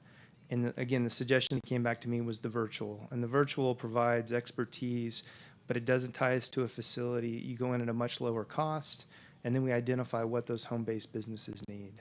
So perhaps it's financing, perhaps it's HR, but then trying to find that expertise to bring back to them. But usually it's big. If you look, ASU's got a phenomenal one up in Phoenix, high tech, large building, high overhead. But again, that's where they're taking small startup businesses and trying to move them out. Well, I think it's worth exploring that the idea of the virtual, which essentially is somebody on the phone or on the internet talking to the business owner and helping them through the issues. Yes, ma'am. And again, we've got to see what some of the issues are and what are their hurdles and what can we bring to bear so that those businesses can grow and flourish per their business owner's plan. Some may never want to grow beyond that. Some may be very their size. But the intent is to try to find that grassroots. I mean, if you go in, the baseline from economic developers are most of your growth, 80 to 85%, depends on which study, will come from businesses that are already in your community. And we have a large burgeoning group of those as Mike's pulled the business license. So again, that was the logic, was to go after that group to see if there's a demand for it, and then if we can meet that demand and help them grow. And one other question along those lines, and thanks for bringing it up, Sarah, is would we necessarily have to be the virtual place because there are folks in our community, or are there virtual folks, people who do the program somewhere else? We just would tie a business owner to, this is a place you can go. Because one I looked at it was $1,000 a year to have full access. It's really looked quite interesting, with lots of information and lots of ability to answer many, many, many different kinds of questions. And so that would be something else. I wonder if we really need to be the ones to do it. Well, and I'm not, by including it in here, I'm not saying we would do it, nor would Mike and I own it. Quite frankly, my intent would be to find the right partners in this equation. So I think we try to use the word explore or investigate or evaluate. Yeah, there's a couple of variations. But Yeah, that's why I think it's worth as doing. evaluate the feasibility and then implement depending on analysis. It's worth looking into. Right, and I agree. I mean, that's why we thought about it. Again, trying to figure out a right way to, move these businesses forward. And again, where do we fit as facilitators? And if that's kind of where our lane is, both in partnerships with other folks in the economic development community as well as the business community. Sounds good. I appreciate that. Thanks, Tony. Thank you. Sarah, you still got the floor, darling. This is my last question. When we say increased perception of public safety, do we have any idea on measurement of that or what that even looks like? That's why goal number 1 would be evaluate and establish a baseline on citizen perception of public safety. Or action number 1. Outside of the survey that we did a few years ago, we really don't have a baseline beyond that. And I'm not sure how accurate that survey was. Surveys are we've just not had really good success with surveys, and they cost a lot of money to keep going with. But there are other tools out there, and I think we can try to find, a better, less costly way to get more information instead of just a snapshot in time with a survey. I think, using online tools and social media type tools might help us with that. So we just have to find the right ones. Anybody else? Yes, ma'am. We touch now on a couple of the commission items that were on the table. The Cody, where is this? It's under Engage. It's the last page of Engage, and there are no numbers next to it. Because, well, the three, one is the middle one is to task the commission to develop a brochure. And that's something, we need to decide if we want to do that. The first one, I'm not quite sure I understand. Analyze and recommend, is that the staff suggesting that they would do this, or are they suggesting Cody does do that? Mr. Mayor, members of council, what we did here is take exactly what the commission recommended, and we are suggesting a action to add to the plan that we feel would fulfill that goal, but it is simply a suggestion, and you can take it as you will. So, that's what the action 1.4 means after that. Yes, so that would become an action item under goal 1 and would become action item 1.4.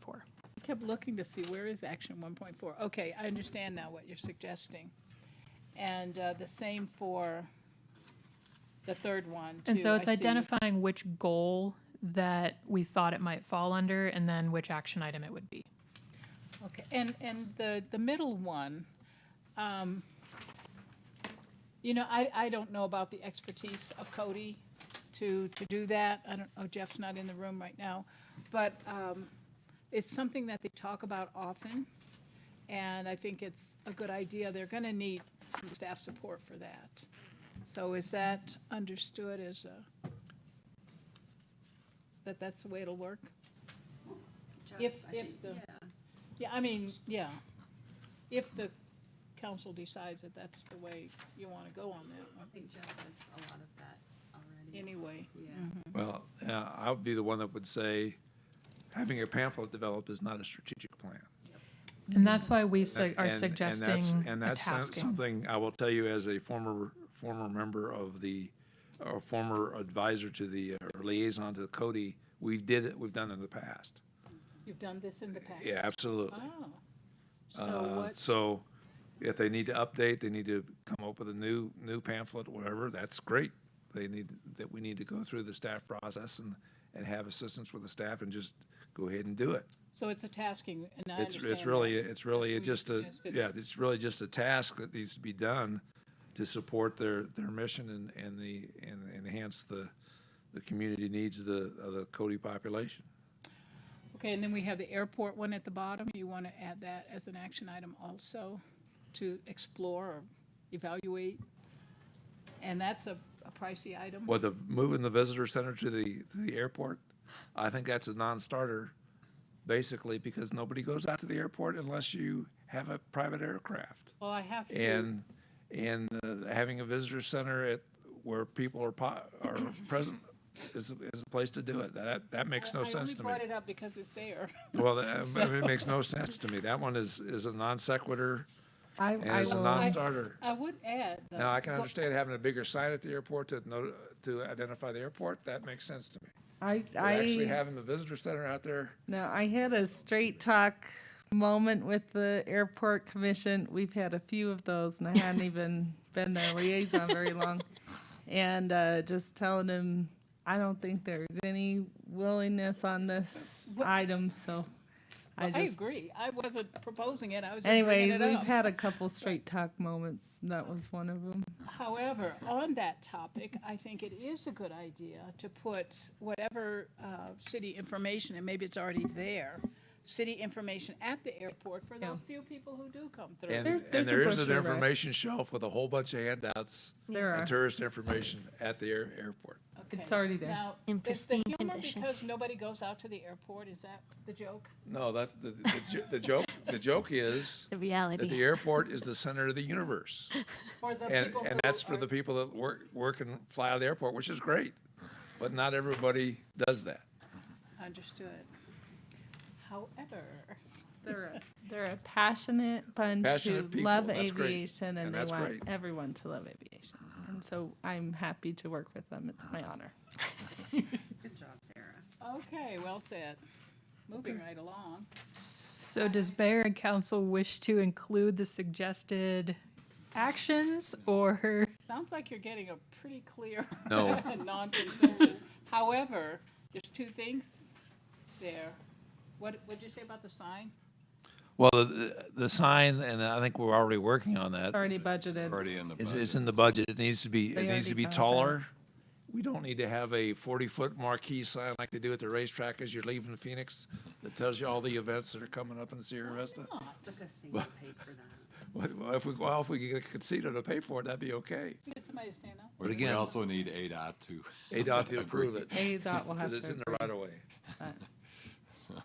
Okay, so I think we should take that off. What? I'm glad you approve, Gwen. Well, we never put it on there.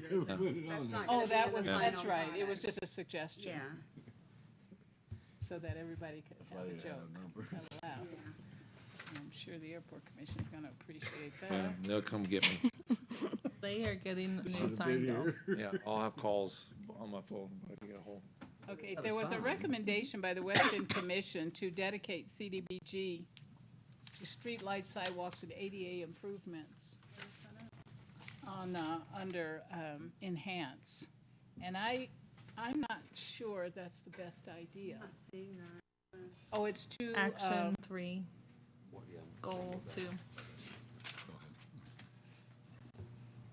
You said enhance? It's under enhance, action 2.3. 2.3. I'm not sure that that's what we want to do. I personally would not think that should be the only place we should spend the CDBG dollars. There may be. Well, we're restricted in CDBG dollars to only those areas that, was 14% low income.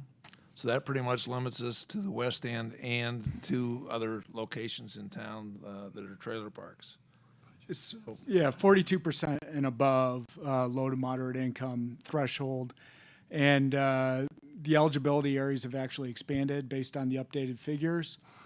So that commission's derived from the public engagement process on the update to the consolidated plan. They were one of the focus groups that we met with to get their input. And those were their priorities, but certainly it's up to council to decide, the goals and priorities for future CDBG spending. Technically, the West End really needs this more. Is that kind of what's driving that? They need that- There's a historical need in some portions of the West End that has been gradually improved upon. We'll get to some point in time when if we're talking just lighting, but we also have drainage, we also have sidewalks, we have ADA issues, we have other issues that the money can also be spent on. It's not just lighting. Matt, you wanted to say I would something? just say, yeah, the greatest needs are in the oldest neighborhoods that predate the modern development code. So it's a myriad of issues that need to be addressed to bring them up to standard. And as those become lower in income, they become potentially larger areas will be qualified for the fund. Yes, and we'll be having a work session at your next, in May, to go over all that information. Well, my reason for wanting that to be different is issues may come up that we feel strongly enough about that we would want to fund with CDBG. And if we limit it to only the hardscape stuff, then that could be a Well, problem. again, I agree with you. The limiting it is not appropriate, I don't think. And we're already limited enough by the federal direction on where we can spend the money. For example, understand, we can yeah. do ADA anywhere across the city, Right. but other things we have to do in those areas.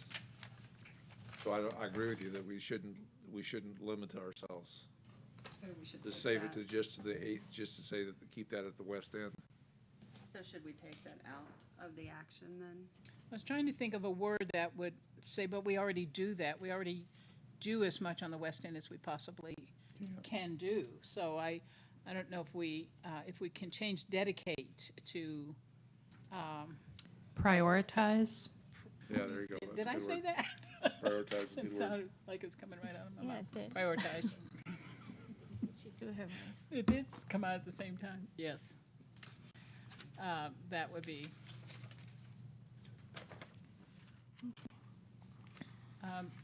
That number 2.7, explore the possibility of the land swap. What does that mean? Land swap with the SVUSD? Do you have something in mind, or is that just in case? That deals specifically with, can we change, and can we at least explore the possibility of using some of the excess school property or swapping some of the property that we have that we're not going to develop to make it more useful? For example, there's one middle school right now, and if they need to expand, it would be very easy for them to use A.V. Anderson Park, and maybe there's a possibility that we could take the acreage at A.V. Anderson Park and swap it with a school site that is either in Canyon de Flores or potentially the school sites that are programmed right now for tribute.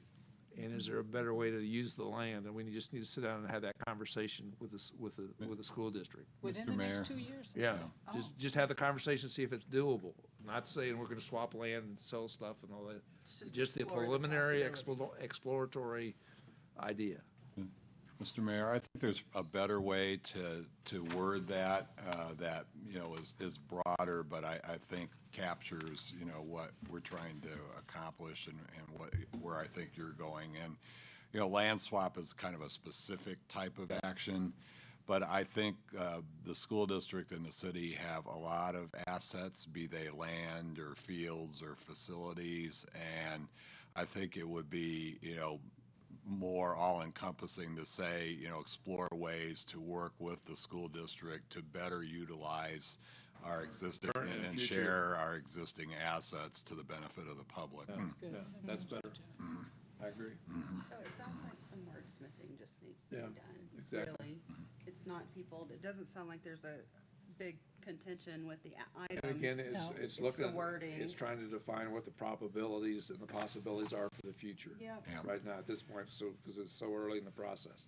And that's a good point, Mr. Mayor, because and I should have mentioned this when you started this discussion, the strategic plan is really a tool to identify the goals and direction and also the priority focus that you as leaders of the community want to take the community.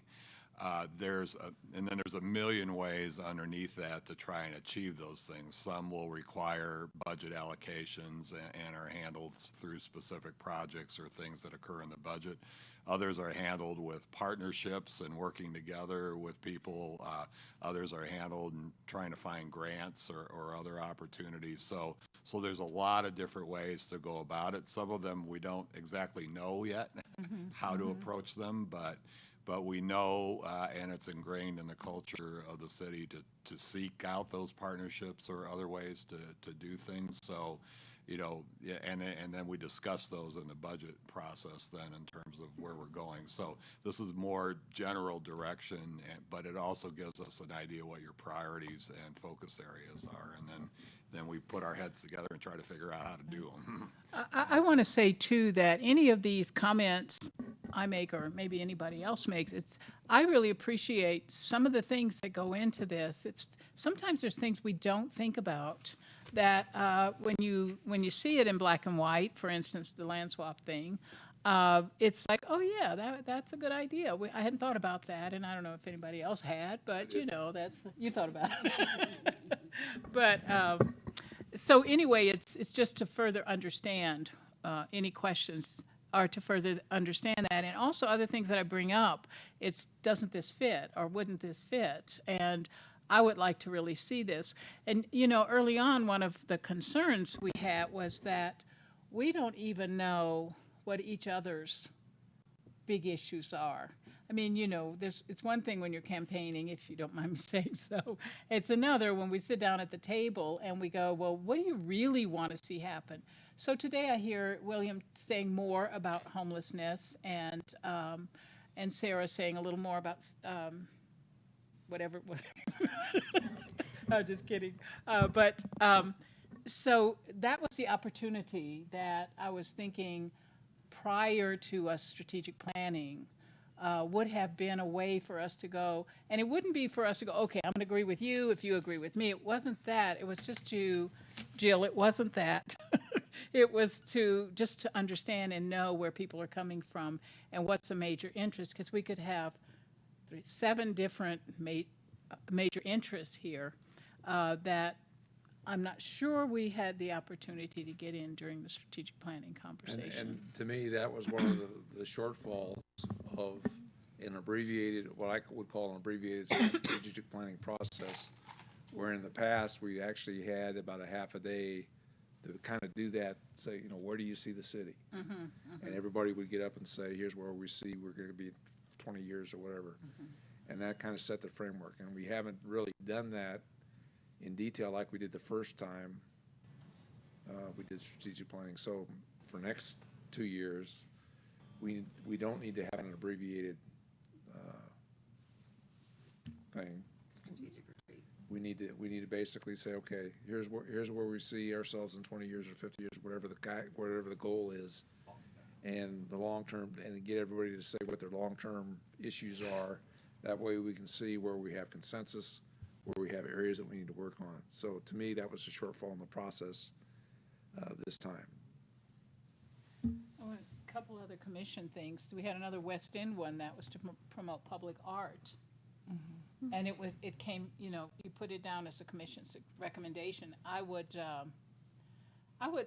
say that's a good one to include. And isn't that but already an wonder- established program? 'Cause so. We've done art all over the place. We've been doing. Well, and I think, It's underneath one of the strategies. yeah, 3.1 kind of covers, that's where, Oh. part of the, where's it at? Under enhance, or which one? Yeah. Okay, so this is just under enhance, but it hadn't been included until I think you were waiting for us to say whether we thought that was. Right, that one just had some slight wordsmithing on it because I put, under commission recommended, I put it in exactly as the commission submitted it. And so they don't look very different, but it's just some slight rewording on the staff suggested. I really like the idea of art on the West End, but I don't know if we should just limit it to the West End. Well, currently it's not limited to the West End. We got art at the airport, for example. Oh, right. My favorite place down. And we got Oh, art that's out at right, the Animal yeah. Control Center. I And was we got thinking- art out, Yeah, that's true. and that's the kind of thing to continue. We need to paint the fire chief's new truck with public art. when he With gets green it. and blue. Yeah. Okay, well, it's just sitting out there. What do you want to do with it? Well, we need to continue the current program. What? You could also task the Arts and Humanities Commission to revive the promotion of public art. Which we were, just because you brought it up, is that a real program? It's in their mission statement, and it's not, I've never seen, no, It really. used to be. The wording and- it's italicized, like it's a real program. So it does exist, but I'll say it's probably been defunct for a number of years. There Okay. hasn't been a lot of work And it's on because it. of funding. Oh, okay. There Thank you. used to be Thank you. funding dedicated to it. Thank you. So how do we want to deal with that? William? I'm not laughing at you, Mr. I know Mayor. you're not. You better not Hey, stop take my right there. earrings off. I would like to see it as part of the strategic plan. Any comments? But I would think it would need to be more general in terms of looking at public art. You know, for example, and again, there's a million ways to skin a cat. There's different programs out there where artists are actually looking for public places to display their art for sale on consignment and those kind of things. And so you can do these kind of programs in a relatively inexpensive way, you know, if you care to do that. The commission would be the appropriate place to talk about how to do those types of things. I do. Humanities Commission. Mr. Mayor, may I just add one comment? So the CDBG funding that you allocated for the mural on the water tank, that's in the West End, that was the solicitation, the call for artists was just considered by the Arts and Humanities Commission. So to an extent, that a goal of the West End Commission is already being implemented. It's not, I would say again, It's a step in the direction. The goal, we already have a program established. It's a matter of revitalizing and continuing that program.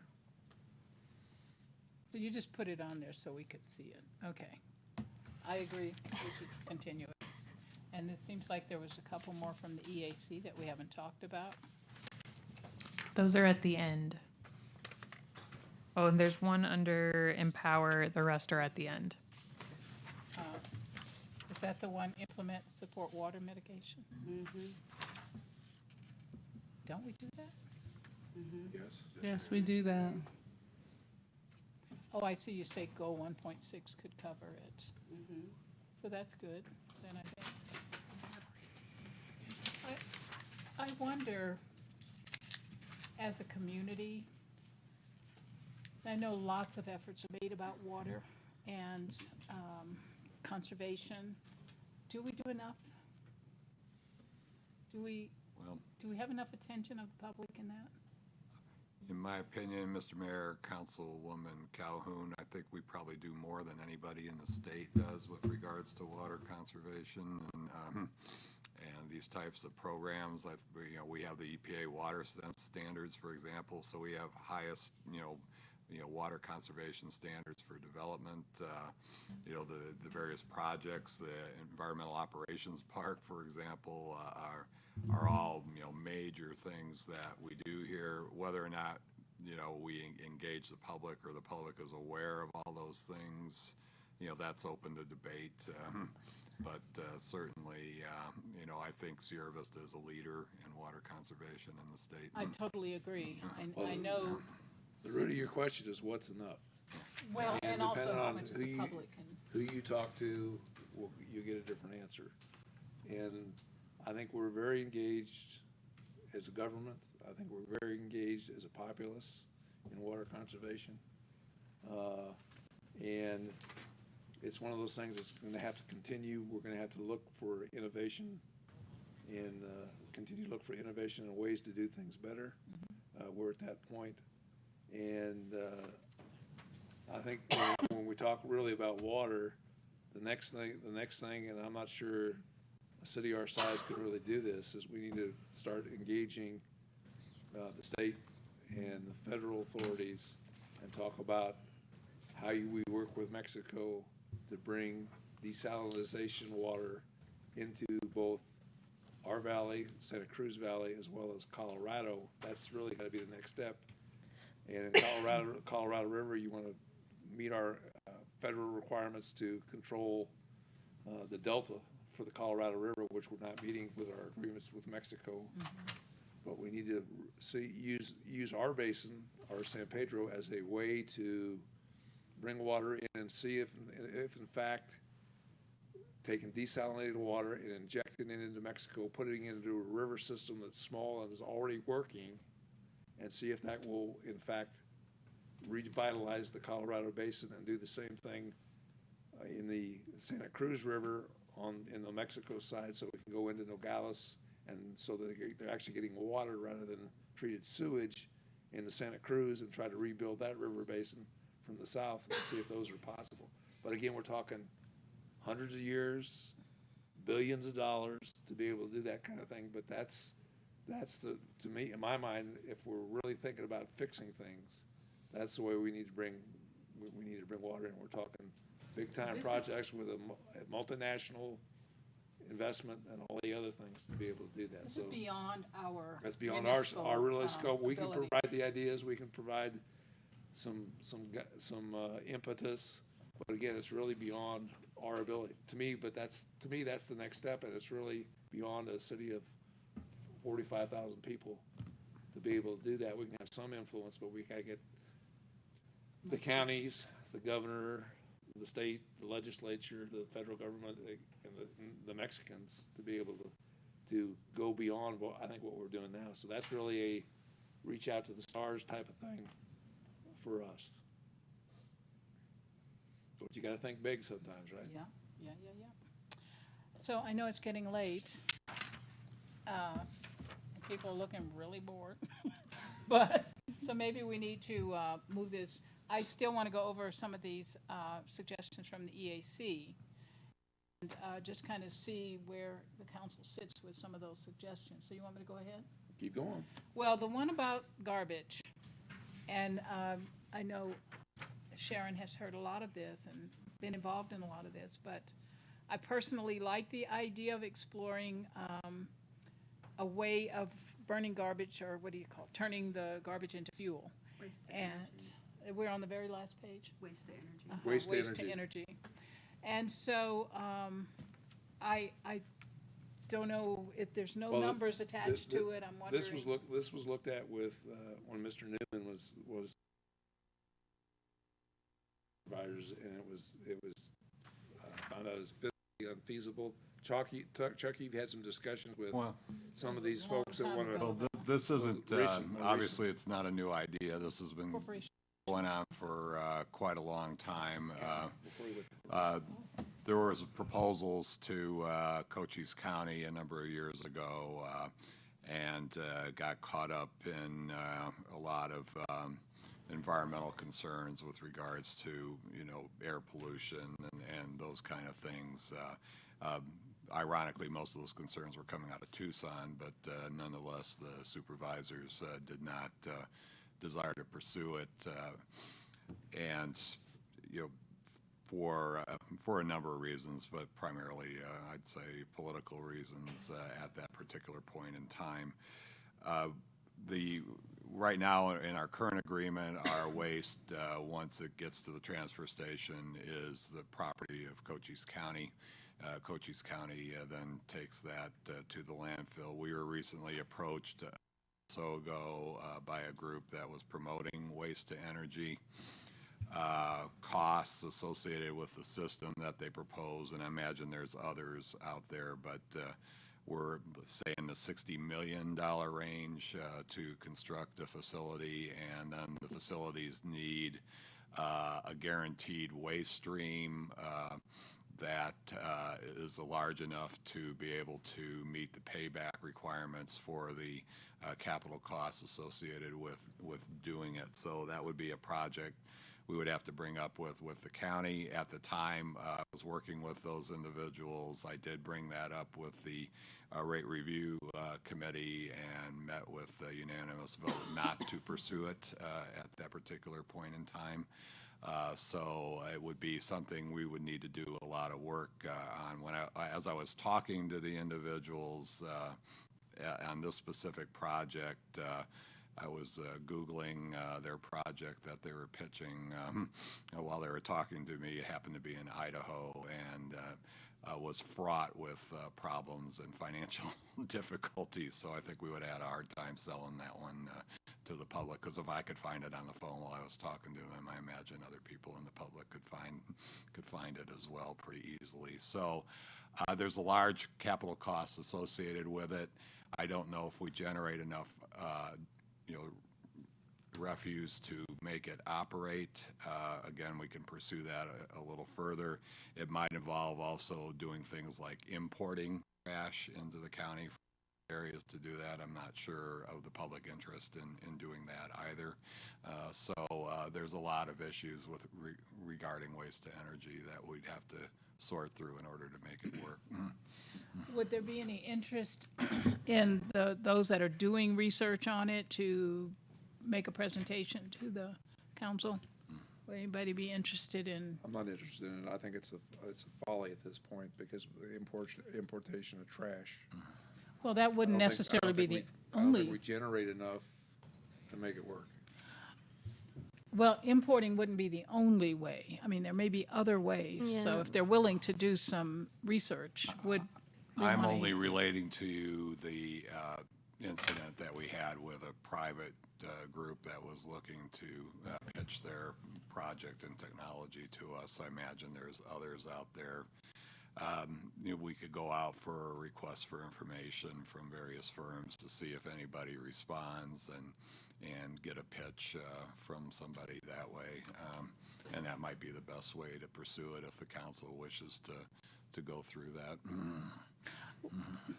It sounds like the only way to make that feasible is to partner with somebody larger like Pima County. And do we know if they have any interest in participating in something like that?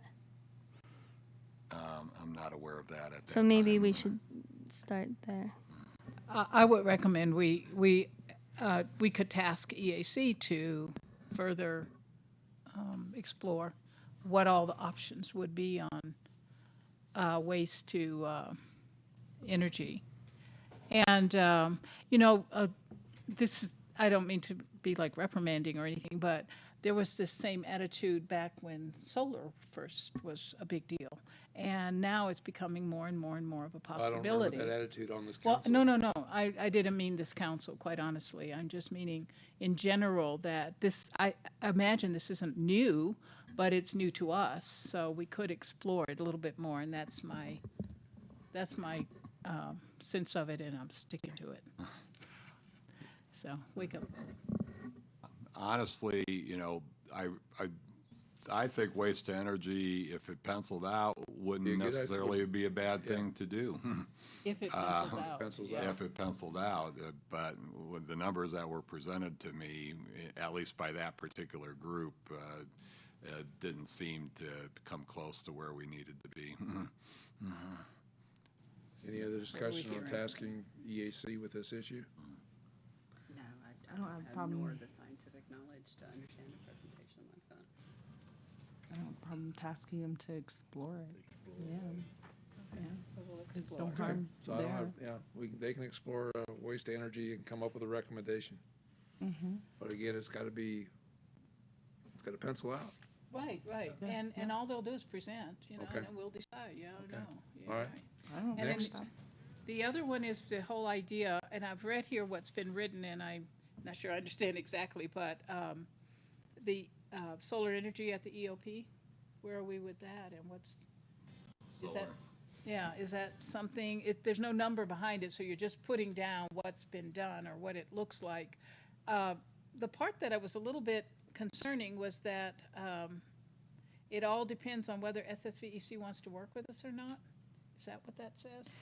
So what I'm saying on that explanation is that the city has done two different and not connected studies in the past 2 years on solar. It was incorporated into the Schneider Electric project. They looked at it. And then there was another project, I think the year before that. And both of them looked at solar specifically, and both of them said that the cost of solar would be greater than the return on investment. So that was simply sharing information to that end. The next is saying if council's overall goal was to increase the amount of renewable energy in our system, we could potentially work on a partnership with SSVEC. It sounds like there might be some opportunities. Staff have been in touch with them and talking about what those opportunities might be, but it depends on whether they are willing to work with us on that. And I think that's at the appropriate levels, the staff talking to the SSVEC rather than the EAC exploring. So then that makes sense to me, and then you'll just let us know what that looks like after you've had some conversations. And then the final two items on that page were really, we felt they're budget requests. We've already talked about the sign that will be included in the budget, and then the other one was about the AWAS system out at the airport. Okay. Anything else? That was all I believe I had. Okay, any other comments on this item? Okay, we'll very quickly go to then the next couple items on the list, reports on trips, meetings, future meetings. We have a work session with the Sierra Vista MPO on Thursday, so everybody be there for that. They're supposed to be there. What time is that? In the council chambers, or I mean in the conference room. Anything else for trips, meetings, future meetings? Mr. Patuchik? Yeah, Mayor, Council, I'll be testifying in the Gila River adjudication on Monday in Phoenix, so I'll be out at that time. Good luck with that, Chuck. Thanks, Mayor. Board and commission liaison updates? I have nothing. Anything? Okay, going 1, 2, 3, we're gone. Mayor, I don't have an update, but I do have a potential tasking for commissions. Is this where we talk about that? You can. Well, if you want me to do it at a different, okay. You're just gonna mention the tasking, we're not gonna actually task them. No, I'm just mentioning that I want this looked at. So, there's been talk about trying to gauge how many shoppers we have coming from across the border in our retail. And one idea that was presented was to have the Youth and/or Tourism Commission almost do an eyeball count on weekends of licensed, what are those things called? You put on tags. plates. Thank you. License plates. And to just, because we don't really have a mechanism to track people coming So what are over. we gonna do with this information once we get it? That would go to economic development so that they could then give it to retailers as an eyeball figure of about what percentage of our retail is coming from across the border, which we think would be a good tool to present to site selectors, to retail businesses that are looking to come into our area. Tony, can I ask you to comment on this, please? Don't people show their credit cards, doesn't it? That would be too dependent upon the businesses. I know the last time this was attempted was by the MPO, did a count at the border and asked people basically where they were going, and we got kind of a number. Yes, Mr. Mayor and Council, that's correct. That was a couple years ago, effectively looking to see where they were going. And in that case, they actually found they were kind of going around us. Long story short, it's out there. So this has been discussed and talked about again. We can present numbers that provide how many folks are in the community, how many folks are in the retail market per se. We've talked to some that they can track credit card companies and those types of things from a transaction perspective. One element we are missing, and this was just an idea, there may be better ideas, to look at was the cash basis from the Sonoran Mexicans as they come across. In many cases, they're using cash as opposed to credit cards. So I've engaged with a couple of companies that for a very large sum, they would give us some analysis and you would recognize those names. But the one element or the one data set that they are missing is the Sonoran shoppers within our community. So again, it was just an idea. It is a data point. It is not a long-term study. Again, we didn't put any of that into the budget per se. So just an idea for consideration. If it's not, we'll continue to work at kind of where we're at right now. Well, I just have a question is how this is gonna work.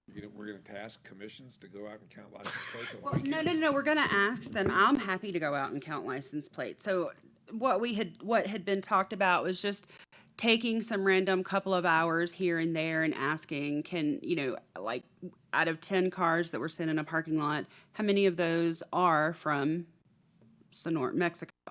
So that it gives an idea of the percentage of, so if we have 10 cars, we have 2 cars from Mexico, 20% basically is shopping at Walmart. We're just trying to get some data that we don't currently have without paying a huge amount of money for it. I understand the whole, I'm just concerned that we're gonna go through this effort and we're not gonna have any type of statistical model or variables that give us valid data. That's my concern. Well, and that's Tony's job, quite frankly, is to help the commissions make sure that they're framing and looking at exactly the right things. Okay. But it's council's job to task them to And do we're it. probably discussing this too much because we're not gonna do the tasking today, but go Right. ahead. Go ahead. Will. Well, I was just gonna, excuse me, I was gonna ask, because we partner with the Hispanic Chamber of Commerce, and they support Sonora. Do they have any statistical data that supports any of this? Everything that I've seen has been rolled up for the state of Arizona. Roger. I Okay. just, and again, the MPO study is as close to the study that I can find specific to Sierra Vista, Cochise County. Well, even that's hard too, because you have people that live here that have Sonora plates though. So Correct. it's still difficult to get that actual figure, so. And again, this is just a That's a good data idea. point, so.